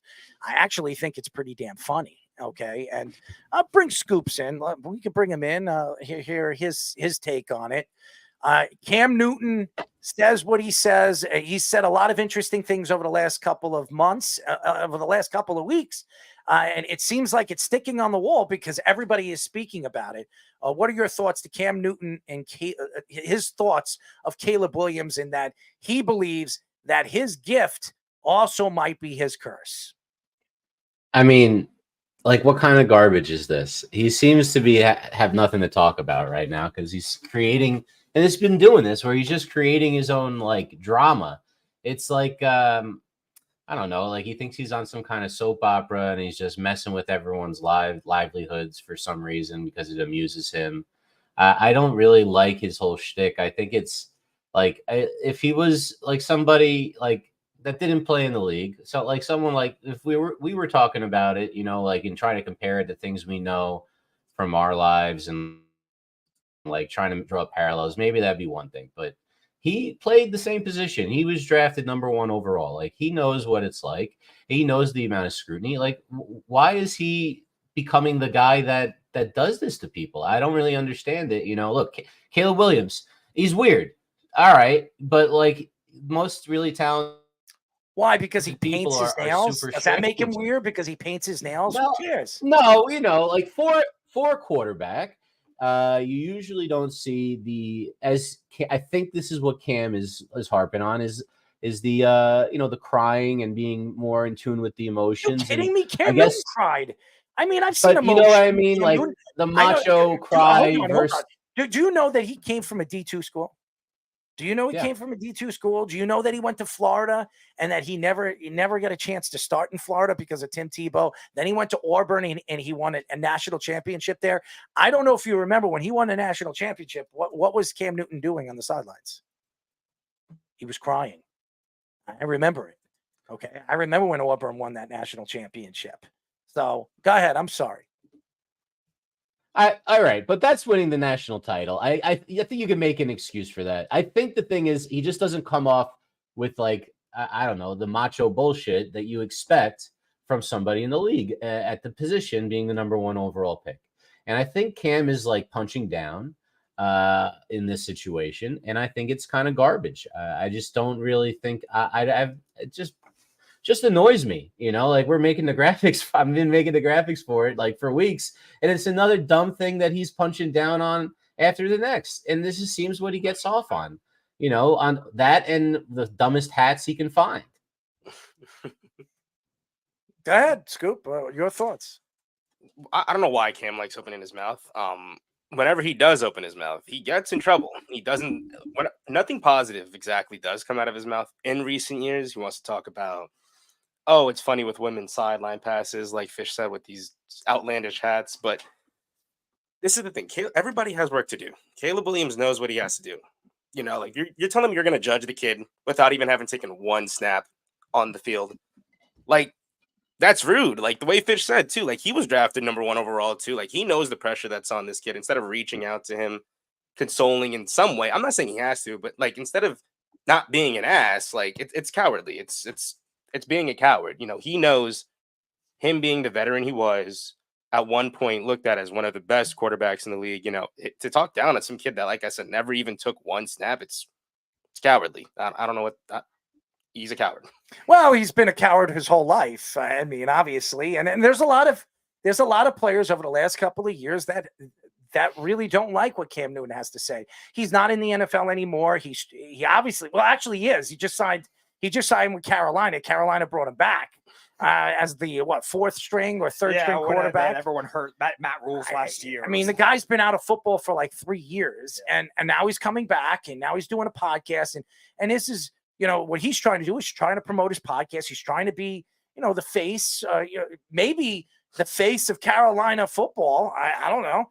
He lost every game as a starter that year, by the way. Yeah, well, he lost every game. I think it was like 6 or 7. I'm interested to see, obviously what Caleb Williams is going to be as an NFL player. I am, and I like what I've heard him say after he was drafted. I do believe that Caleb Williams has a lot to prove. He's going to be compared to all those first picks, those first pick quarterbacks in the last 20 years. And a lot of them are unsuccessful. And some of these quarterbacks, like Brock Purdy, was the final pick of the draft a couple of years ago, who went to a Super Bowl. And then Tom Brady, that was the 199th pick, and won like 7 Super Bowls. I mean, these stories don't usually always come to a happy ending. I mean, Russell Wilson was a 3rd round draft pick. So it doesn't always work that way. But, guys like Caleb Williams, they don't grow on trees. They're not easy to find. I think his ability to see the game for what it is and go out there and make every single throw, and he can make every single throw. He's got a good arm. He can move it. I think he's one of the best quarterbacks I've seen in the last 5 to 7 years, that when he gets out of the pocket and he needs to make a play, he's as good as anybody. He finds a way to make the play. If it's not with his legs, it's with his hands, it's with his arms, it's anything. He could do anything. And I think his ability to see the game and feel the game is the most unique part of his game. So Keith says, why are you giving Cam Newton any attention? His nail painting is weird. I never saw Cam cry, but crying over winning is understandable. Well, yeah, there were certain instances where I think Cam Newton actually got attacked by the referees more often because he was a runner. It's like one of those cliches. Are you a runner or are you a quarterback? That's why Lamar Jackson doesn't get those same kind of hits, the roughing the passer, stuff like that, the late hits. And Cam Newton was that same kind of way. So I guess he had more of a case than some of these other quarterbacks, but he still cries. Every quarterback cries at some point. What's with this garbage about Caleb Williams crying is like not manly? Tim Tebow crying. I don't cry. And that's something that Brittany attacks me all the time. She says, you have no emotion. You don't show any emotion. I said, my way of showing emotion is not crying. I do it different ways. Everybody has a way to handle certain things that bother them. My way of handling things is staying away from people. If I'm emotional, I keep it to myself. And, you're not going to, I'll speak to people, friends of mine, and I'll have a conversation with them. They know I'm emotional when I'm speaking to them, but I'm not going to go out there and you're going to see tears coming out from my eyes. I might have cried in my lifetime 5 times. I don't cry. I don't show that kind of emotion. I do it different ways. I hold it in. And you see me, I'm a very intense personality. So some people use emotion. I use emotion to dig at me and push me to succeed. And then there are other people that show emotion, crying. I mean, is it a manly thing? I wouldn't say it's a manly thing, but that doesn't make him any weirder than anybody that we've ever met. I mean, look at Kenny. He runs after geese. Stupid cliche anyway. Manly just because you're a football player. I mean, his emotion is running after geese. Well, look, Tommy, your generation has been insulated and protected from the evil machismo that we had to deal with in the 90s and early 2000s. Razor Ramon? There was the say hello to the bad guy, but I'll tell you, it's something that as a coach, I've coached football for a little over a decade. And when I first started coaching, the kids were very different than they are today. The types of old school coaches. I mean, I worked with a guy once who called whether it's a compliment or an insult, called someone the sea sucker word every single time that he was talking to him. Guys like this can't exist in a high school format today, and the thing is, the kids don't respond the same way to the tough coaching. And I think what you end up with is a guy like Cam, who's like 35, not understanding a guy like Caleb Williams, who's like 20, I guess 22 or 21, 22, coming, your age, Tommy, not real. And I don't think you see it either. Like why Cam would even have a problem with it. I feel like growing up, you had to be a little bit more manly than you really were, just to like survive in the locker rooms in the sports world and all those types of things. Like I was like a weak Jewish kid, showing up freshman year to play football, and you had to like grow a thick skin, and that's just what it is. It's not like that anymore. And I think it's probably a good thing, but you also end up with like the complete other polar opposite, where you get like the guy painting his fingernails and crying and hugging his mom all the time. I'd rather have that trade-off than all the toxic stuff that used to go on. But Fisher, it shouldn't be that kind of cliche. You don't know what these football players are going on like in their lives too. Like I didn't get to it when we had Carcillo on, but apparently when he was in juniors or whatever, he was one of the guys that was a victim of some kind of sexual assault or something like that when he was in Ontario or something like that in 2002. And he's become a huge mental health advocate because of that. He's spoken out for that in addition to all the other stuff he was speaking out with the CTE and the mental health, the suicide prevention, stuff like that too. So you don't know what these guys are going through. So I think it's just a stupid cliche that all football players have to be manly. Speaking of stupid, many former Colorado players have taken shots at Deion Sanders and how he treated them in their first season coaching at Colorado. Former safety Xavier Smith said that Deion Sanders never tried to get to know him. Shedeur Sanders fired back at Smith, saying he didn't remember who Smith was and said he must have not been much of a player, really an average at best. Another defensive back, Jaheim Ward, took shots at the wide receiver Caleb Mathis after he stuck up for Deion Sanders, saying he had just 38 receiving yards. Deion Sanders then mentioned Ward's stats, who had just 36 tackles and struggled in coverage last season. Deion also took shots at random fans that questioned his son's behavior, saying he will be a top 5 pick, and asked the fans, "Where's your son going?" Here's the thing.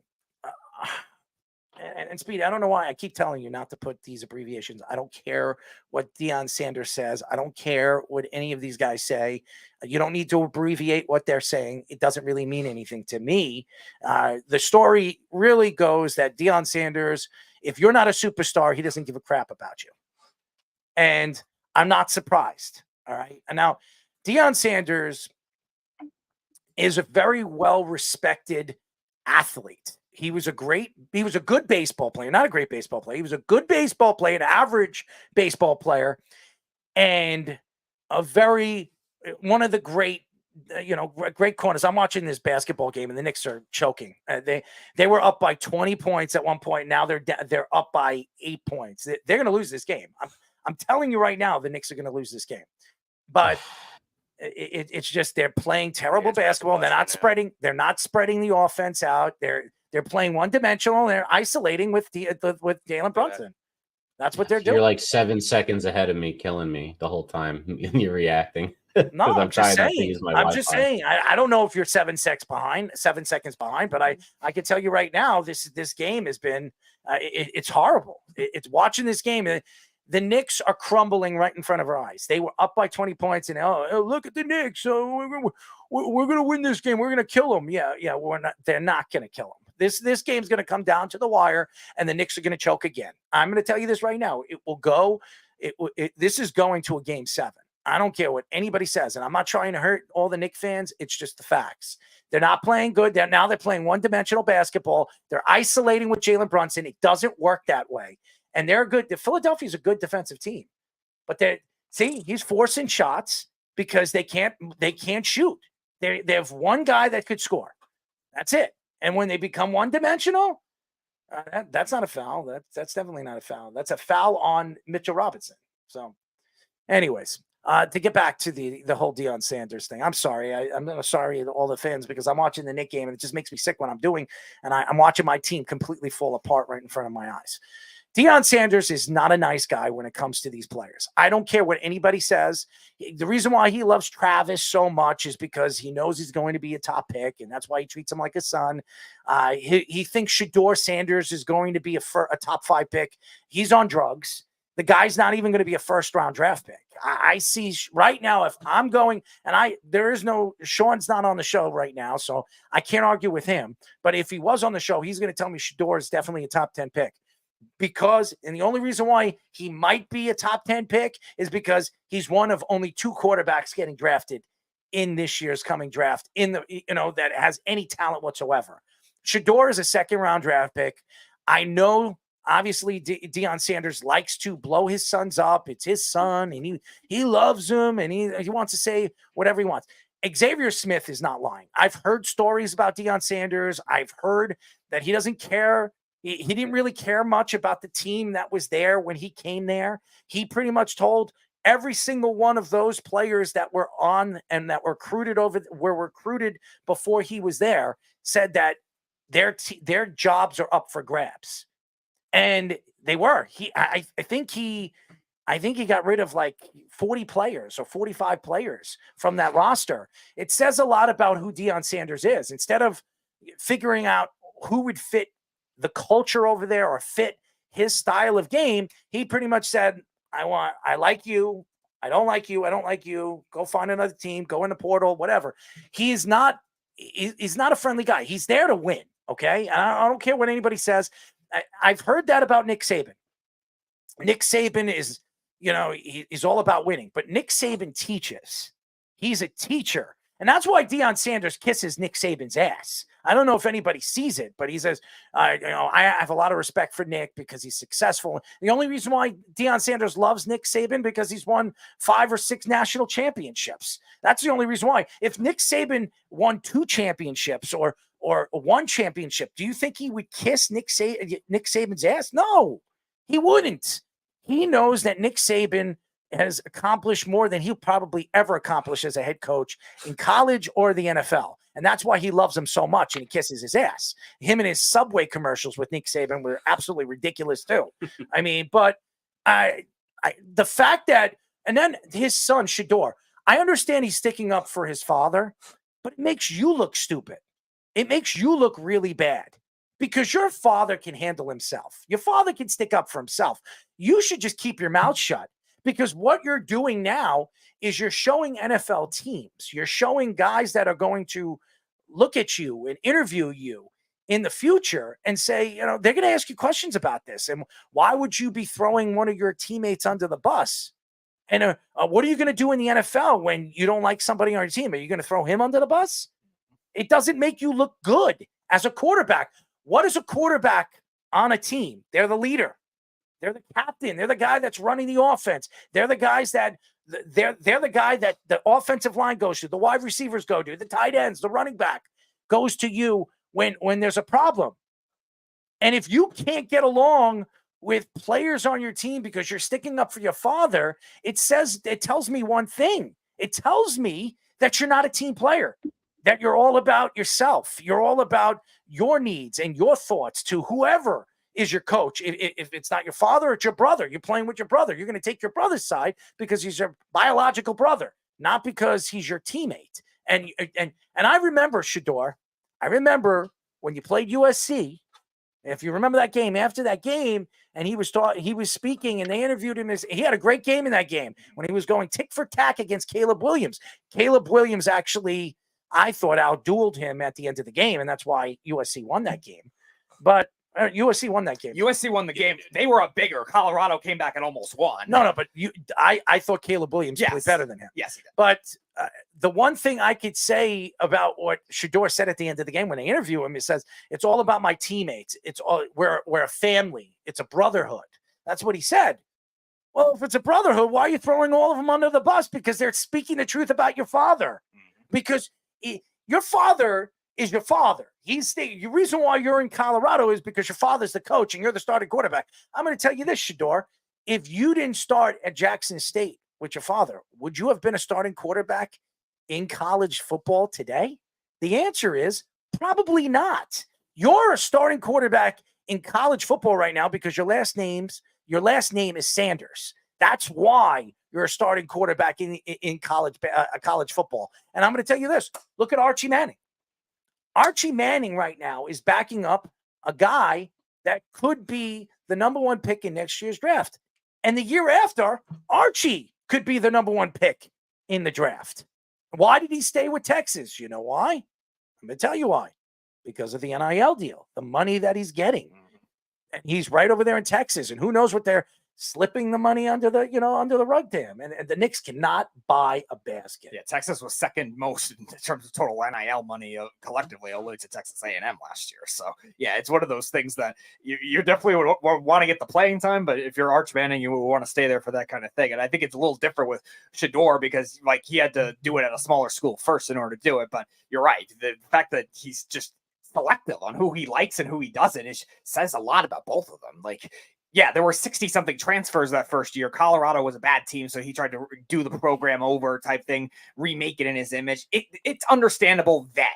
The second time around, 40 more people have to transfer this offseason, and now all these other former players are calling him out. There's a reason for it. You can't just be that selective. You can't just play favorites with everybody. College rosters are double the size of NFL rosters. You have to manage good relationships with the majority of hundreds of players in this, and that is a really bad look for Deion Sanders at any level of coaching, nevertheless, in college football. And there were NFL executives that were reaching out to him for NFL interviews. I mean, I didn't think he was going to get one this offseason, but that's a red flag to start with. You have red flags saying, oh, we only like these players and not these players. It's just a stupid logic. And they were attacking a random fan on social media. You would think somebody like Deion Sanders would be bigger than that. It's ridiculous. How about you, Fish? What are your thoughts? Yeah, Speedy's not bigger than that. I think that's what he's showing us. He's very petty, and at the same time, he's the whole attitude of, what's the worst thing you can say about somebody is that you don't know who they are. You never heard of them before, and that's what they're doing to these guys that were on their team, and they weren't his guys, but I don't understand that. You inherited people. You treat them as well as you would treat anyone else. Now, you might not win with them the way that you want to win, so you move on from them, but you don't have to treat them in this way. It doesn't make any sense. And for long-term success, which I think is the key here, I don't think he gives a damn about long-term success because the long-term is not going to be at Colorado. This is the Deion train. This is the Deion show, and it's very, and it's always been that way with him. But there was this Deion renaissance when he was on TV, that, he was actually this more of a humble guy than he really is. This guy has no humility whatsoever, and he's nasty to everyone. So it's just really kind of perplexing that, this is how he wants to grow his program. And most people think he's going to like fail horrendously at the Division I college level because of this. But, he's only been there 1 year. Let's see if he gets his guys and let's see what happens. But, it could really just go up in flames really easily. And it's going to be like watching a train wreck. Yeah, it's what other team is by going the to way, take a chance on that? By the way, it's a train wreck right now. The Knicks were up by 20, and now they're only up by 2. This is horrible. It is horrible how they're spreading the floor. They're playing isolation basketball, which they're not good at. And you're seeing the Knicks are just they're blowing it right in front of our eyes. And Keith, you keep saying it's a game of runs. And you could say whatever you want. You're playing in Philadelphia, okay? You're playing in Philly. The fans are there. You could see there's not as many New York Knicks fans because I told you guys. Yes, he got a layup. That happened 7 minutes ago. Well, they moved the ball. They moved the ball around, and that's been the thing. Like they did this like toilet bowl offense where everyone stands around. I mean, I literally watched possession where Hart and what's his name, Deuce, were just standing next to each other in the same, elbow. Hart the shouldn't same be shooting the ball. Hart should not be shooting the elbow. ball. If he's not open, he shouldn't be shooting the ball. He's missing layups. And they're missing easy layups, okay? And Brunson has right now his rhythm is down. Why is he shooting the ball? Okay, and I'm telling you right now. If they keep playing like this, they're going to get killed because the second half, I expect Philadelphia to figure things out. And again, I just don't trust the way. And you could see it in Thibodeau's face. You could see that he's not comfortable the way the team is playing right now. So, and you see Nurse knows that they smell blood. So that's a foul. They smell blood. They took him Embiid out. So, let's see what they can. That's been the whole thing all series, though. Can the Knicks put up, a little bit of resistance, grow the lead a little bit? They can't stop Maxey. And Hardenstein's played terribly, just terribly. Well, Devo's been hitting in threes tonight. Open. So let's see. Wide open, and they can't get rebounds too. That's another thing that the Philadelphia 76ers in the last game they out rebounded the Knicks, and in this game they're out rebounding the Knicks. You cannot win basketball games, especially away, if you can't rebound. So it's a big problem. I'm telling you right now, this is not going to be an easy. Look at the Celtics. Look how they completely kicked the you-know-what out of Miami Heat yesterday. They completely ended it. It wasn't even close. This game is going to come down to the wire. And that's this series. It's not because the 76ers are good, okay? Because the 76ers are not anywhere close to the talent the Knicks have right now, all-around talent that the Knicks have on and off the bench. It's because the Knicks, they when they get into slumps, they can't do anything when they're in the slumps. And they force up shots and they do stupid things like this. Hartenstein didn't even have to jump for the ball. He pushes the ball out of bounds. So it's stupid. It's just stupid plays. It's I don't know. But as far as Scoops wanted to say something about the defenders. So going back to the Deion Sanders and everything, I wanted to point out wide open something with Shedeur Sanders. Right in there. I wanted to point out with Shedeur Sanders. Now, of course, as we mentioned, he handled that extremely poorly. The starting quarterback of Colorado handled it extremely poorly. Now, yes, he's young. He's only 22 years old. He's immature, but I don't get how the fact that Deion Sanders is so quick to call out other players and other people's maturity. Like, I remember this past offseason in the NFL. Well, we're still in the offseason, but with the offseason, when the coaching carousel came around, I forgot who it was made a comment about Bill Belichick not being picked as the head coach or a head coach or whatever. Of Atlanta. Yeah. Tell me how Deion Sanders comes to Twitter like, oh, we have to educate our young kids, not be so disrespectful and everything. Look at what your kid just said. Like, how is it that, like, you have to watch your own kid? Like I said, too, like, I mean, if you, Speedy said it, too, you're supposed to be better than that. You're supposed to be a 4-time Super Bowl champion. I think 4-time Super Bowl champion. Whole point is that morale can't fly in the locker room like that. Like, that goes to show, Fish, you're a coach. I mean, crap talking's okay in the sense of, like, like, oh, yeah, like, you wouldn't allow your teammate or your players to just talk crap. That goes to show, like, the coaching morale is crap, is not up to par there or how it needs to be. So, it's interesting you say that, Tommy. There's different types of programs everywhere. And not every program teaches the right message to kids. Mhm. And you see it at youth sports, but you also see it a lot when, like, there's a lot of Bush League stuff high school coaches do to other high school coaches, make people stand up on top of, not allowed to stand in the booth to watch the game with their assistants, do little petty things. There's all sorts of underhanded things that people do. And, they don't lead by the right examples. And there are lots of teams where, you're not going to have angels on the team. It's a football team. So, you got to take the good personality with the bad, but you want everyone to be pulling together. Of course. And if Deion's able to do that, which he has not shown at the Division I level yet, that would be, I think, valediction of what he's doing. That would be it. But I just don't see how that's possible the way he's treating people and all this stuff, and they're going to have to do better than 4-8. Let's see what happens if they do win with a little bit better talent and a weaker just so you know, Keith, and I'm sorry to cut you off. Just so you know, Keith, the Knicks are down. They were up by 22 points, and they're down because they keep giving the 76ers open 3-point shots. So watch the Knicks lose this game. Have faith. I'm telling you right now, the Knicks are losing this game. They're going to lose this game. I book it that we're going to see a Game 7 on Saturday. And I'm not even going to get a chance to even watch it because I'll be working. So I'm telling you right now, book it and sell it, whatever you want to do it. This is embarrassing. How do you go up 20? Yeah, I know. I'm watching. Yeah, and you could tell me that the Knicks are they're out rebounding them 26-23. They're flopping, and I'm telling you right now, this game is over. I'm telling you, book it. And I'm going to tell everybody tomorrow when I said it, I told everybody at my job that the Knicks are losing tonight and it's going to a Game 7. And the pressure goes all the way on to the Knicks.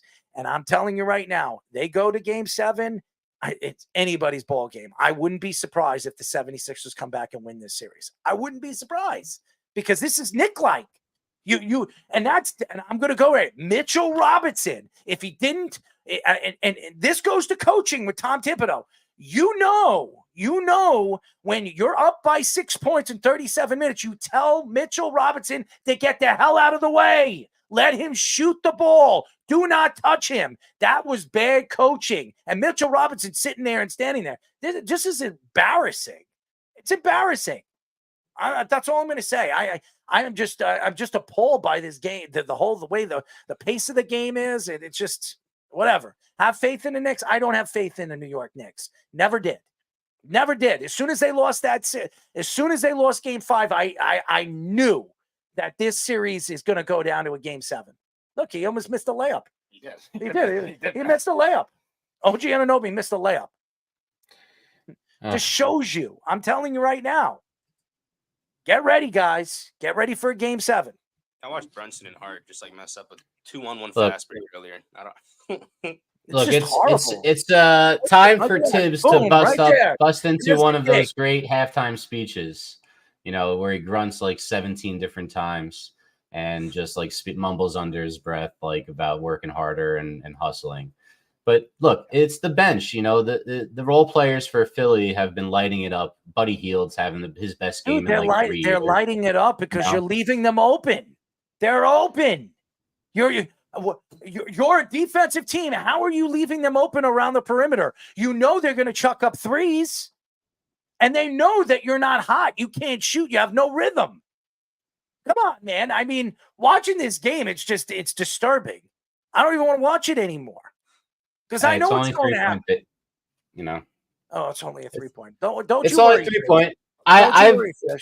You have to train your mind, when you're coming out of halftime, it's a new game, and that's how you come back into something like this. I'm going to tell you this. I'm telling you this right now. It's mindset. Here's my mindset. Get ready for Game 7. That's my mindset because I did not think they were going to win this game. I told everybody, and when the game's over and everybody says, well, you didn't say it was going to happen. Yeah, I did. I said this is going to a Game 7. And then the pressure's on the Knicks. And if the Knicks lose this series, if the Knicks lose it, Tom Thibodeau should be fired. I'm sorry. You fire him. You cannot keep Tom Thibodeau as the head coach. As much as he's had a great season as a head coach, you cannot tell me that after being up 3-1 with a guy that has a peg leg, okay, who should not be putting up the numbers he's putting up right now, and you let Tyrese Maxey shoot the you know what out of you in game number 5 when the game was over. The game was over. I want to hear, Josh Hart couldn't sleep. I don't give a crap. Okay. And what are you going to say? Well, you're not going to sleep all off season because you're going to get eliminated by the 76ers. And the 76ers will lose in the next round because they'll lose against Indiana or whoever they play. They're going to lose against them. And we're going to go back to, and if I could remember the last time the Knicks, the Carmelo Anthony Knicks, who did they lose in the second round against? Indiana. Yeah, they did. Okay. Well, and look, I'm it's real obvious what the Knicks are missing right now, and his name's Julius Randle. You know, secondary scoring and rebounding is what they're missing, and the toughness inside, and and extending guys, pulling out some of those rebounders that are clogging the lanes for these kickouts. That's what he was able to do. He was not a full stretch 4, but he was able to do that and bang. And when he was playing well, that's the type of guy. Even if it's not him in the playoffs. That's what they need right now, and they're sorely missing it. And you see it. They're a flawed team. There was we were getting so excited thinking that this is a finals contender. Are they going to contend with Boston playing like this? They have no chance against Boston playing like this. They might not be able to beat this team. Boston don't have Porzingis, so we don't even know if Boston's going to contend. Boston might have problems in the next round too, but Boston, they have Drew Holiday. It's really a wash what they had last year. When you have Drew Holiday this year, I mean, Drew Holiday is a better defensive player, but their team, losing Porzingis, that was the piece that was going to get them over the hump. They're now Boston's a flawed team. So that's not what I even say. But Boston, even without Porzingis, they still kicked the you-know-what out of the Miami Heat. So, and to tell me that relax, before this season, Tom Thibodeau, a lot of people said if the Knicks don't get out of the first round, he's going to be fired. We spoke about this, Speedy. You don't remember this? Because last year, after losing and being outcoached by Spoelstra in the second round, everybody was calling for Tom Thibodeau's head. Okay, if he is up 3-1 like he is right now, and he loses this series, you're going to tell me you're not going to be talking about firing the guy? I'm sorry. Yeah, you are.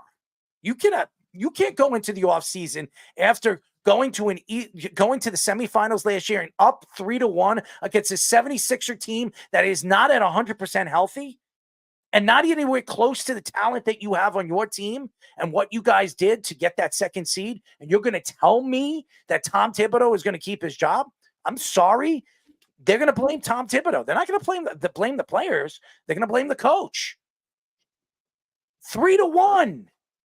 You were 38 seconds away from knocking out the 76ers, and then you lose that game in overtime, and then you lose 3 games straight? Yeah. Don't tell me he's done a great job. Great job. Okay, Keith. I'm sorry, Keith, you're wrong. I want to wager, Keith. If I'm a GM of a team and I'm sitting here today and I watched my coach get out-coached by Spoelstra, which, by the way, last year I was more talented. My team was more talented than a Miami Heat team. Yes, they beat the Celtics in the Eastern Conference Finals and they lost in the finals. They had no business going to the finals last year. Jimmy Butler got hot, and so did Caleb Martin. Okay, that's the only reason why. I'm going to tell you this right now. If the Knicks lose this series, he's getting fired. I don't care. You want to put a little wager? There's no way. Why does everything have to be a wager with everybody? This is embarrassing. Where's OJ Anunoby been? This is a guy who's trying to get a contract this year, right? He's pretty invisible right now, and blew that little bunny dunk, little layup right a little bit right before the end of the half. They need him to have some secondary scoring. Now I know he's not a scorer like by nature, but he's got to give us more than that. He's got to step up. If you're not going to have a secondary guy, or if DiVincenzo is going to really only be able to come off screens, not create his own shot, we need someone else to do it. It's got to be that guy. Now if he can't do that, I don't know how much money he thinks he's getting, but it's not as much as he's going to get. This is embarrassing. I'm letting you all you Knicks fans out there know I'm a Knicks fan, but this is embarrassing. You were up by 22 points at one point in the first quarter, and with like 3 minutes left, and then you let them.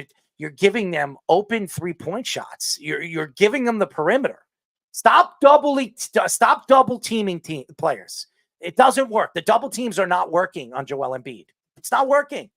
It's not. Let Joel Embiid beat you. Don't let anybody else beat you.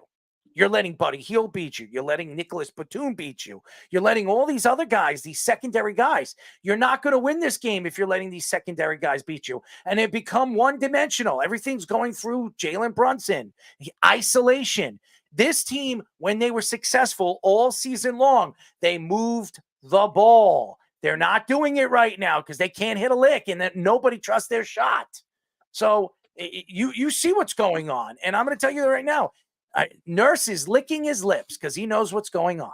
He sees what's going on. All he needs to do is get this team to a game 7, and then it's anybody's ball game. All the pressure leans towards the Knicks in front of their fans.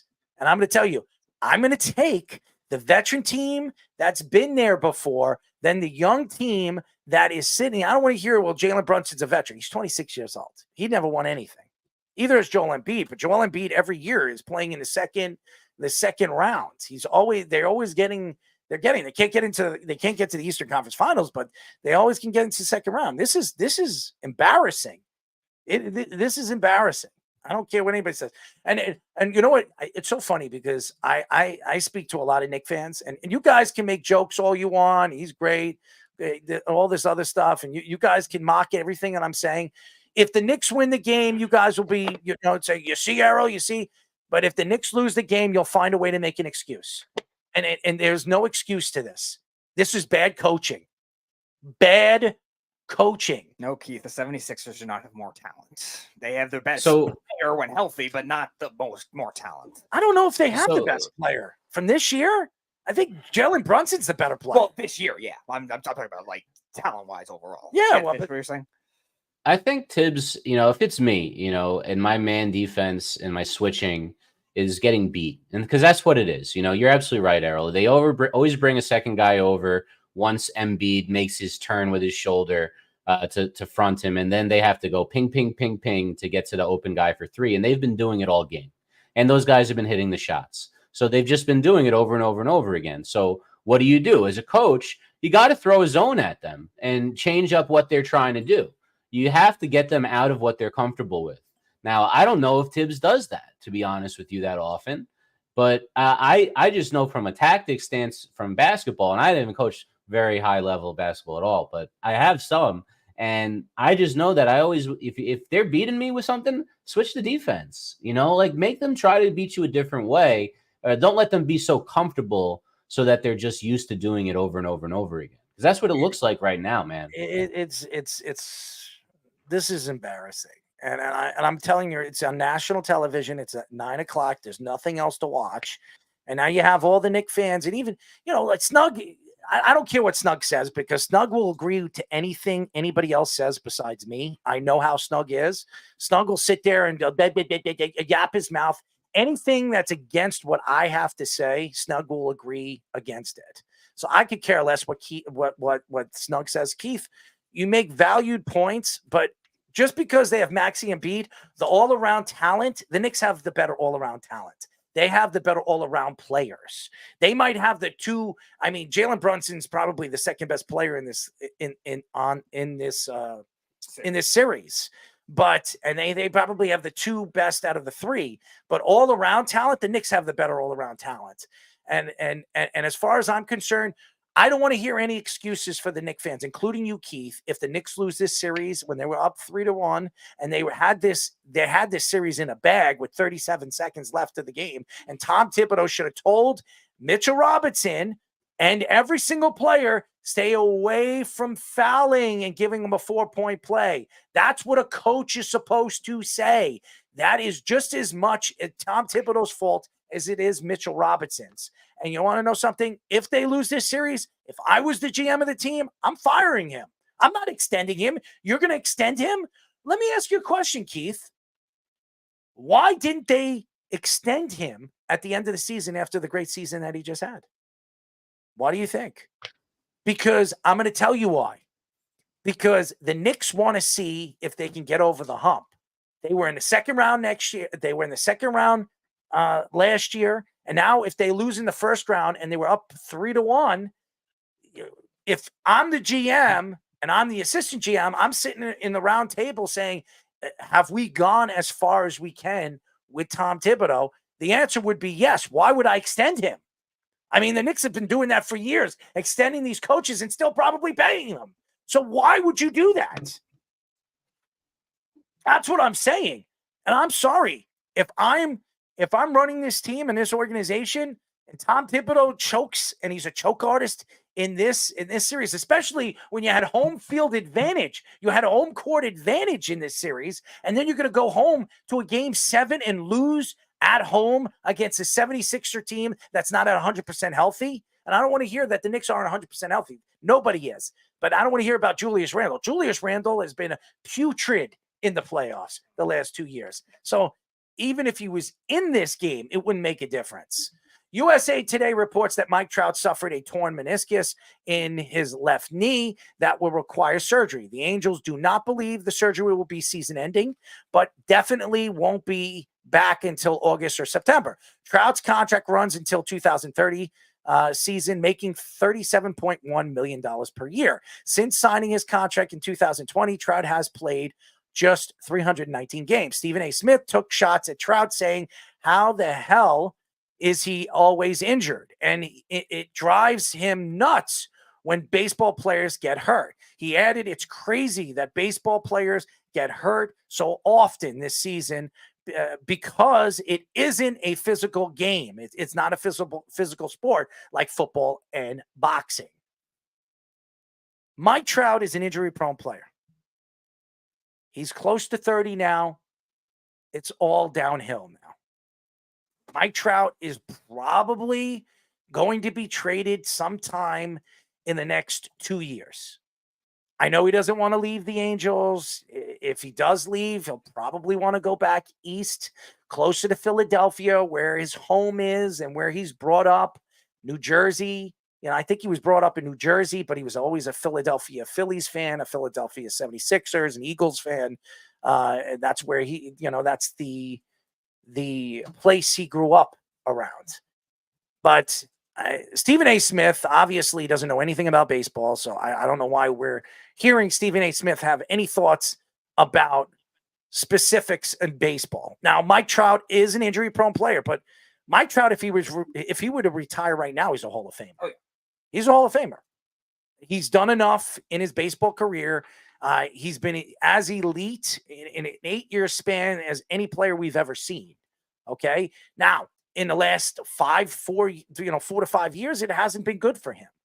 And Mike Trout, again, going into a season where everybody expected and the expectations were very, very high. He was actually hitting the ball pretty well. He's hitting for power. He's playing defense. Again, he gets hurt. Your body breaks down. You're a big man. Mike Trout is not a small guy. He's about 6'1", and he's about 230 pounds of muscle. This guy's a big man. It's a lot of power. Okay. When you have that ability and you're a tremendous talent, athletically gifted, talented player of Mike Trout's stature, when you're running on those bases and you're playing 162 games for a 5-year span, your body breaks down. And I know Mike Trout comes out and says that steroids should not be allowed in baseball. He's one of those guys that have said, if you do steroids, you should not be allowed to play professional baseball. If Mike Trout actually did steroids, he'd never be hurt. He'd never be hurt. He'd be playing. I guarantee you, he'd probably play 80 or 85% of the games that he has missed over the last couple of years. That's what steroids does to you and does for you. It keeps your muscles healthy. It keeps your ligaments healthy. It keeps you healthy. It keeps you on the field. That's why a lot of baseball players do it. Because, obviously they want to make their money. And if they want to hurt their bodies, they should be allowed to do it. And that's where these injuries come in. If I was Mike Trout, I wouldn't have said that, because baseball over the years, with the injuries that these players attain, is horrendous. I mean, you tear a pec, you're out for a season, 162 game season. If you throw your arm out, you could be out for 2 years. Ask Jacob deGrom. It's a huge problem. But if you're doing steroids and you're taking human growth hormones, you might not have as many problems. And that's where baseball needs to look at this and say, hey, me and Jeff were arguing about that too. He says, oh, these players, they were cheaters. They were this, they were that. That's why it shouldn't be allowed in baseball, blah, blah, blah, blah, blah, blah, blah, blah, blah. But then we have former baseball players that have been on the show, analysts that have been on the show saying that it should be, because it helps out. It helps out these guys. It helps out the young generational players that are, they're training harder than we've seen in the 90s, in the 80s, in the 70s.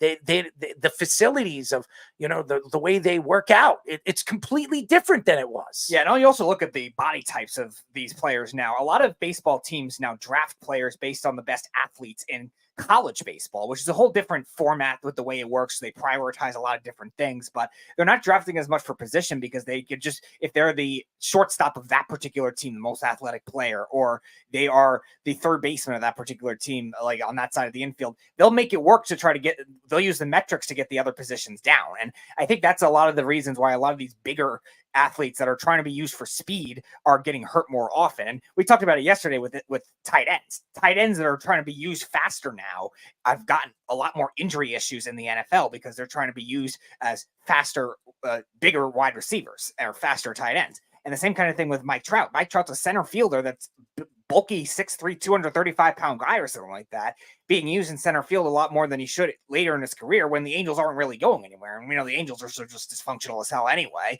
that they've mismanaged him. And it's gotten to the point where they're going to be forced to trade him for very little value, when probably 2 years ago, when he actually played, I think, 119 games in 2021 or something like that, they could have gotten good value when the team was going nowhere. And now they're kind of stuck. And because of he's getting hurt again, this is I know they say it's on a season-ending injury, but are we really going to expect the Angels to contend? And are we really going to expect them to rush Mike Trout back anyway? And I agree with you. He's definitely a Hall of Famer right now as it is. Just the injuries probably kept him from being among the conversation, among the greatest baseball players ever. And I think one of our guests, it might have been Shane Green, was saying that they should be a universal substance, that steroids, but not a steroid, but like a medicine-based thing for medical things that should be allowed to be used. Maybe that kind of thing has to be considered, especially now, like we were talking about Fish with all the arm injuries this year too. I remember. Okay, go ahead. I was just going to bring up one of my favorite players growing up, who was never going to make it to the Hall of Fame because he used human growth hormone, and Andy Pettitte. And he was coming back from an elbow injury when he was with Houston, and he get popped for it. And, and it tarnished his name forever. And he admitted it right away. And it really was done to heal himself. And I honestly never thought there was anything wrong with what he did, trying to prolong his career the way that he ended up doing, and, made himself more money. And you could say that he took someone else's spot, but who's to say that you're not allowed to make yourself feel better, so that you can live your life? I think that's a really bad argument, and they've been using that against steroids in baseball and really other substances which are not as dangerous if used correctly, like that, and newer ones that they have today. Trout, I wanted to bring up, though, he's built the same way they say Mickey Mantle was built. And Mickey Mantle played center field when he was younger, and he ended up with injuries, famously stepping on the grate because Joe DiMaggio had called him off or something his rookie year and sapped some of his athleticism. So I think he looks like that, but at the same time, his career mirrors that of Ken Griffey Jr. Ken Griffey Jr. started really hot. Some of probably the first 8 to 9 years of his career were among the best of anybody. And then he, had the hamstring injuries, and he just never was the same. And you see it with Trout, and he was having a good start to the season, and, it just wasn't going to last. He was running too. He hasn't stolen bases in years. He had 6 stolen bases. I think that's more than he had in the last 3 years combined, to be honest with you. So, it's really a shame that he got hurt, and this might be the last time we ever saw him play this good. He really is one of the greats. He came up when he was 18. It was him and Harper were the ones. Harper had all the notoriety, and Trout was just undeniable from the outset. He was his first full season. He came in. He had one One rookie of the pick year. away from the Yankees drafting him. One by the pick way. away from the Yankees, of course. You know, Mm-hmm. so he was, and it was all Harper and him. But he was so good. He came in second for the MVP as a rookie. He has 80. Miguel Cabrera had a triple crown. You're right, and he has. I just looked it up. He's 50th all time in WAR, which is wins above replacement at 86.3. If he retired right now, he's 50th all time. Everyone above him is a Hall of Famer. All right. He's better than Chipper Jones, Pedro Martinez, Griffey, Messina. The next closest active guy is Verlander and then Kershaw, but he's way ahead of them, and it's a shame that this is happening to him. He was so much fun to watch. He's such a powerhouse. And, it is a shame that he played on the Angels where karma had to ruin his knee, according to Stephen A. Smith, which is one of the dumbest things I've ever heard I've heard someone say. I was going to say, go ahead. Finish. No, go ahead. It's a shame. They need Mike Trout. If, like Speedy said, you want to even think of them contending, they need Mike Trout. And like Errol said, this is probably going to be the last time you'll see him.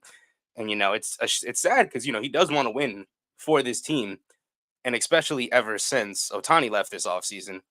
But I wanted to bring up Stephen A. Smith because personally, I feel like regardless if it's your show or not, and, if you're the producer or the person that runs the FCC guidelines or whatever, I feel like if you're a person that's a personality, they should mute your mic when it comes to talking about relating to athletes in that sense.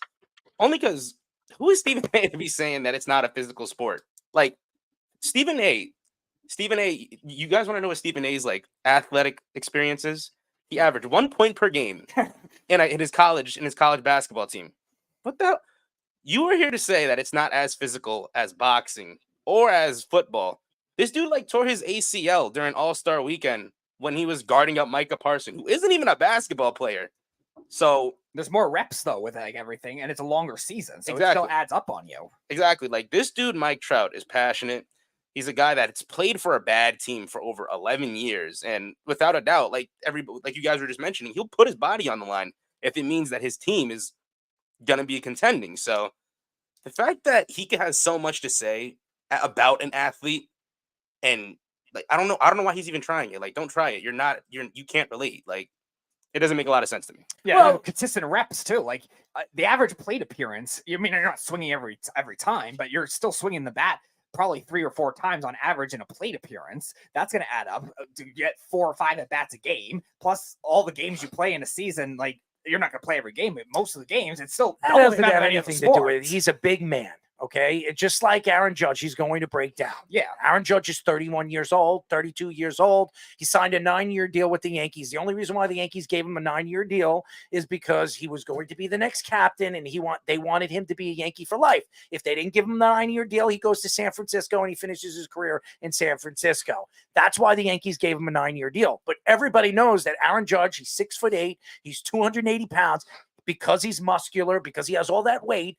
He's going to break down a lot quicker than a lot of these light, baseball players. So again, Mike Trout's body is breaking down. It's breaking down early because he's dragging a lot of muscle. I don't know if anybody's seen Mike Trout without a shirt on. He's a big, bulky guy. He's all that power comes from his upper body and his legs. He's got big thighs. So it's really just the training. When you play, he's been playing baseball probably since he was 7 or 6 years old. He's playing T-ball, then he played little league, and then he played high school ball, and then he played college ball, and now he's in the major leagues.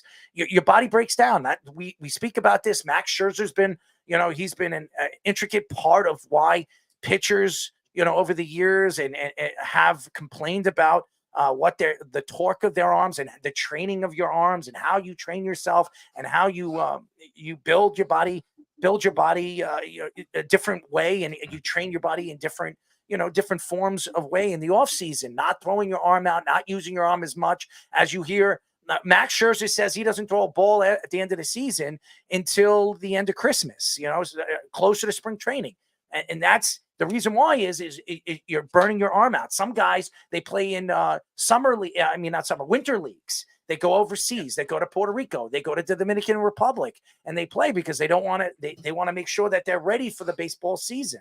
So I think that when you look at the game and the way the game is changing and the training and the way they train their body, it's different than it was in the 80s and the 90s. They're a lot bigger. They're a lot stronger. They're a lot more athletic than they have been over the last 20, 30, 40 years. So I don't think it has anything to do with how many games he's played over the years. I think it's just his body. It's breaking down. He's had a lot of major injuries over the last 10 years, and he's made his money. He's not going to push himself any further than he has to play this game. Unfortunately, he's probably never going to win a championship. Yeah, and you also look at baseball, like the motions that go into it. It's just an unnatural motion. We were talking about it with the pitching injuries too. Like, how many different arm releases are there? How many different? They're telling you spin rate for all these different types of pitches too. So I know Mike Trout's not a pitcher, but we've also seen that with hitters now getting Tommy John surgery, catchers, because of the unnatural motion of the throwing. The shortstops getting Tommy John surgery, unnatural motion of throwing, just how hard it is in today's game because it's faster. And these, like you said, these athletes for these baseball players are so much bigger now. And for them to be doing more speed oriented things, it's very hard for them to do in a larger period of time, just because the motion is very different with everything because of how much velocity is emphasized and spin is emphasized if you don't have the velocity. And for a hitter, the speed is emphasized for a power guy that is maybe in a different position, not what you consider a power position. Like 15 years ago, you were not considering what the hell are they doing? And like shortstop power positions. What the hell is going on? Speedy, all right. This is ridiculous. This is the sloppiest game I've ever seen. They can't hit an open shot. They can't buy it. This is ridiculous. This is playing like it's recess right now. This is ridiculous. Oh yeah. Tom Thibodeau's not going to get fired for this? Okay. All right. I'll remember you guys said that. Go ahead, Speedy. Yeah, I was Spit it out. I was going to say, like, Mike Trout falls into that mold of center field. Center field, probably 15 years ago, not thought of the same way as a power position, but now everybody has to do it these days with a lot of the advanced metrics. Dagger. Game over. And for somebody of that body type, like Tommy was saying, on a really bad team where he has to do everything, it just adds up over time. So it just makes no sense why everyone's taking shots at him. I'm telling you right now, the Knicks are going to lose by more than 10 points in this game. They cannot hit a layup. They can't hit a shot. They can't do nothing. And I said this was going to happen. I predicted this was going to happen for all you stupid Knicks fans that tell me, oh, we win game 6. You're not winning in game 6. You're going to go into game 7. Their pressure is on you. I wouldn't be surprised if the Knicks will be down by 20 points. 20 points in game 7. Okay? And I'm going to tell you this right now. I don't care. There's no wagers, Keith. We don't have to wager. I'm telling you what's going to happen. You're up 3-1, and you lose against a team with a big man that's out rebounding you. By you're two big men. You have two great big men. Why isn't Precious on the court? Why hasn't Precious been on? Now you have Dante DiVincenzo chucking up threes. He can't hit a lick. Why is he shooting? It's ridiculous. This is embarrassing. It's absolute embarrassment. And I knew this was going to happen. I knew this. I was speaking to about everybody. Stop being a ball breaker. Stop being a ball breaker. I said, I'm not going to be a ball. There's another open 3. Oh, they keep leaving them open at the 3-point line. They keep leaving them open. Yeah, he's even saying 76ers bench crushing the Knicks bench. That is not how you're going to win. With and where's Mitchell Robinson? Where's he? Why is Hartenstein still in the game? Where's our great defender? He started Hartenstein today. Now you're taking him out? Your great defender choked, and he gave the win. And Hartenstein can't stop Embiid. No, that's the wrong type to stop Embiid. Just 1-on-1. Still no movement. Nothing. But yeah, they shouldn't be double teaming anyway, Embiid, so they can't have Hartenstein be the single guy. Where is Mitchell Robinson? Where has he been? He hasn't played in 2 quarters. Probably is foul trouble. But is he in foul trouble? Let's see. You would have to think that's the only reason. I think that Hartenstein started though tonight. Still though, like it's not. Yeah, I know. He's certainly not more powerful than like he was at the beginning of his career, but still, this is not the physicality of Robert. This is so embarrassing. And by the way, Brunson can't hit free throws. He's missed 3 of them tonight. So many damn free throws. He's No, missed Mitch 3. only has There's 2 another one. fouls. Another one. They can't hit free throws. None of them. They've had problems shooting free throws in this game and in the last game. And this is a problem for the Knicks. And again, it goes back to coaching. So, and I'm going to tell you this right now. You can, as a Knicks fan, you can make all the excuses you want. There's no excuses to what is going on in this game. There's none. They're playing terrible basketball. And if I was Tom Thibodeau, I'm spreading out my offense and stop playing isolation basketball. Keep using use the perimeter and stop. Look at this. Even this crap. Even this crap was winning. It's ridiculous. I think it's defensively is what needs to change. Like if they're just not, if they're gonna just man them up, like I just don't understand how with Hardenstein, how do they expect it to win? They just think that Embiid's gonna get too tired. I mean, maybe in the fourth quarter they're just trying to wear him out and hope that they break down in the fourth quarter and we can just outlast them in like some kind of Tibbs fantasy war of attrition that like he's been dreaming of or something like that, Like that's the only thing I could think that he's trying to do is just make him work, have him, play man until him like maybe saving the zone for later because he's a master. Every single time he touches the ball and he's right there by the free throw line, he's chucking it up and he's getting the points. What is Tom Thibodeau doing? Is he blind? Is he not seeing what everybody else is seeing in this game? I mean, it's ridiculous. How many points does Embiid have? 25 already? He had like 29 the last time he showed the graphic, so it should have been more. I'm looking at 31 and 12. He says the first quarter, the Knicks at 35 were on a fire, and then they went ice cold. It's not coaching when they're cold. They can't hit any shots. Okay. All right. And then you're calling a timeout and you're giving the ball away, and that's not coaching. That's not coaching, right? That was a bad ball. That ball was stripped. Okay, Keith. Aye. Keith, don't be one of those Knicks fans that are making excuses, okay? That's an excuse. Well, look, the real excuse is that Maxey traveled on the 4-point play and the league admitted it the next day. That's the built-in excuse. There's no excuse for this bullshit in this game. They're up by 20-something. 22. You can't excuse this. Now, look, it's really hard to go in on a game 6 on the road and weather the fact that, now they're going to bring Mitch Robinson in. Wow. They have to. They're doing something. They're getting a barrage from their role players this game. The Sixers, they've got, let's see how many threes they've got. They got 5 threes from Buddy Hield. One big man he's 10 for 19. He has 11 rebounds or 12 rebounds and 30-something points. Yeah, this guy's going to have 45 points by the end of this game. This is embarrassing. This is embarrassing. It's embarrassing. He might go for 50. This is absolutely embarrassing. And all Knicks fans could do is make excuses. No, it's not Tom Thibodeau's fault. No.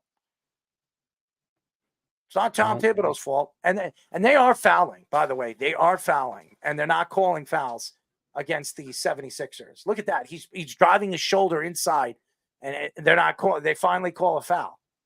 He says 76ers are favored to win, and Embiid's one of the best players ever. I don't know if I would go that far. Best player ever? Are you nuts? I mean, I don't know. Top 100, maybe. Yeah, maybe top 100. Best players ever. Here, let me give you a little tip.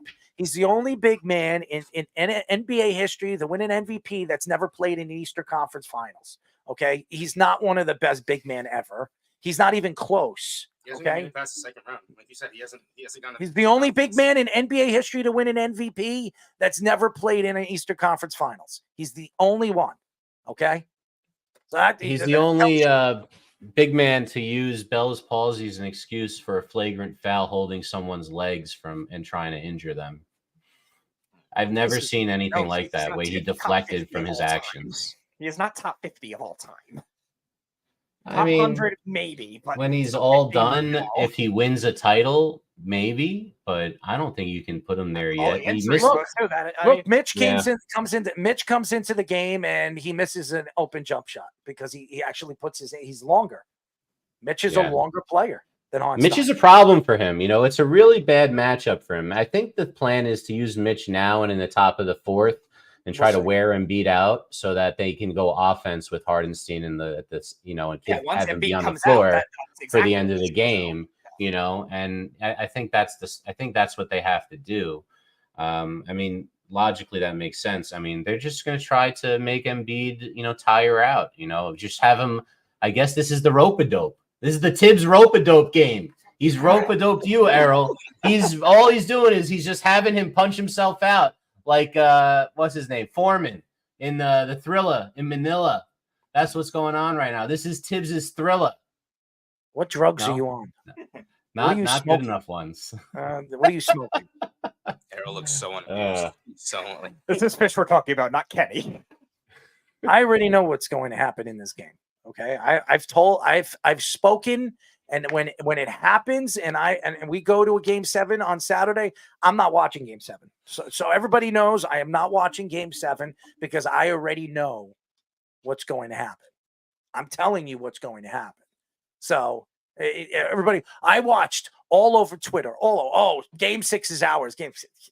Were you kidding me? The momentum was lost because of that terrible foul by Mitchell Robinson with 30-something seconds left of the game. The momentum was gone after that. Gone. I don't care if he was double dribbling, whatever the hell they call it. It doesn't really even matter. It really doesn't matter. It counted. They won, and we're on to the next. So. Another coaching thing that Tim screwed up on. Hold on 1 second. So Keith, Keith, your excuse is because they're favored. If the Knicks lose this series, it's okay. Is that what you're saying? You're going to tell me because they're favored and they were up 3-1 with 30-something seconds left with 6 points, and the chances of you winning was almost 87%, and you lose, and you're going to make an excuse? Get out of here, Keith. Stop making excuses for this team. This is embarrassing. You're making an excuse. This is embarrassing. They're favored for this game. They're not the better team, Keith. This is embarrassing. I don't care. But anyways, that's it for our show, ladies and gentlemen. Thank you to Daniel Carcillo for joining us. He was fantastic. Thank you to him. I know he's a busy guy. And thank you to obviously, I want to give a shout out to Garrett Price. Hopefully everything's going on. I know he said something's going on with his family. Hopefully everything's okay with him. And we hope to speak to him very, very soon. Thank you to all the fans out there. Thank you to everybody that tunes in every single week. We always go over 3.5 hours. What are you doing over there? I don't know. I got the groove in me. You got some groove. I'm glad you're happy. I have no groove in this. I mean, my groove is to jump off a friggin' bridge right now. That's my groove. I mean, it's terrible right now what's going on. But I'm not even going to watch this. I honestly am not even going to watch the end of this game because I already know what's going to happen. So but get ready for Game 7, Knicks fans. That's all I'm going to say for all of you guys out there. And if you can attack me if the game doesn't end that way, but I have a feeling it's going to end that way. So again, thank you to all the fans. Thank you to you, Fish, for doing what you do best. And your executive production with all the graphics that you do, and even joining us. Thank you for giving your takes. Dude, this pollen is killing me. Oh, it's horrible. Horrible. It is killing me right now. I mean, today there was pollen. I had to take it to a car wash. What happened? No, the graphic. Yo, Jeff.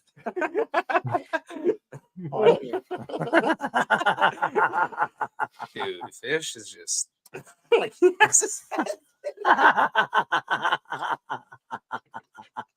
and the face he's making too is so perfect for it. Huh? He's like, huh? Oh man. Oh, Jeff.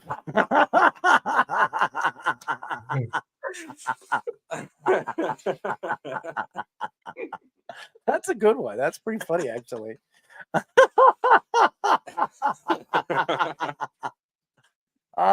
been a fun show. It's been a good week. It's been a great week. It's Not a great. good day. Not a good day. Not a good day. Definitely not.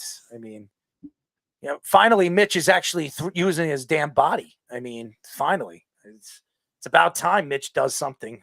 Does something right. Just keep him off the perimeter. Keep him away from shooting. How's that sound? I mean, every time he shoots, it goes in. It even rolls in the hoop. That's a foul. Did they call it? Yeah. Finally. Anyways, again, thank you to all the fans out there. Thank you. I thank you to you, Scoops, for your sports minutes and adding some content to our show. Again, we'll be back on Wednesday. Listen to the Weekend Crunch. It will be on at 7:00. There is no more Islander games. They're done. Put a cork in them. I mean, and next week we'll get into the NHL. We'll get into the second round of the playoffs. As we all know that the Rangers are moving on. They're playing Carolina. We're still waiting on the Boston and Toronto series, and we'll see what happens with that. It's going to be Florida, and whoever wins that series, Tampa is done. So it's going to be very, very interesting. I believe it's going to be Florida and the Rangers in the Eastern Conference Finals. That's what I think. I like that. Are you? Anyways, yeah. So thank you to all the fans. We'll be back on Wednesday. Again, Weekend Crunch 103.9 FM. If you don't live over here, go to LI News Radio, or you can go to iHeartRadio, LI News Radio. Open three. Bam. Again, another open three that the Knicks keep alluding to. Hey, here you go. Here, then take a shot. Why not? It's open. It's open. Oh. You get a shot. You get a shot. Yeah, this Instead is of getting a car. it's not surprised. Wow, Dante DiVincenzo actually hit a shot. Wow. Well, maybe there is a God. I don't know. Maybe there isn't. Anyways, thank you. We'll be back next week. Good night. You're listening to the Worldwide Sports Radio Network.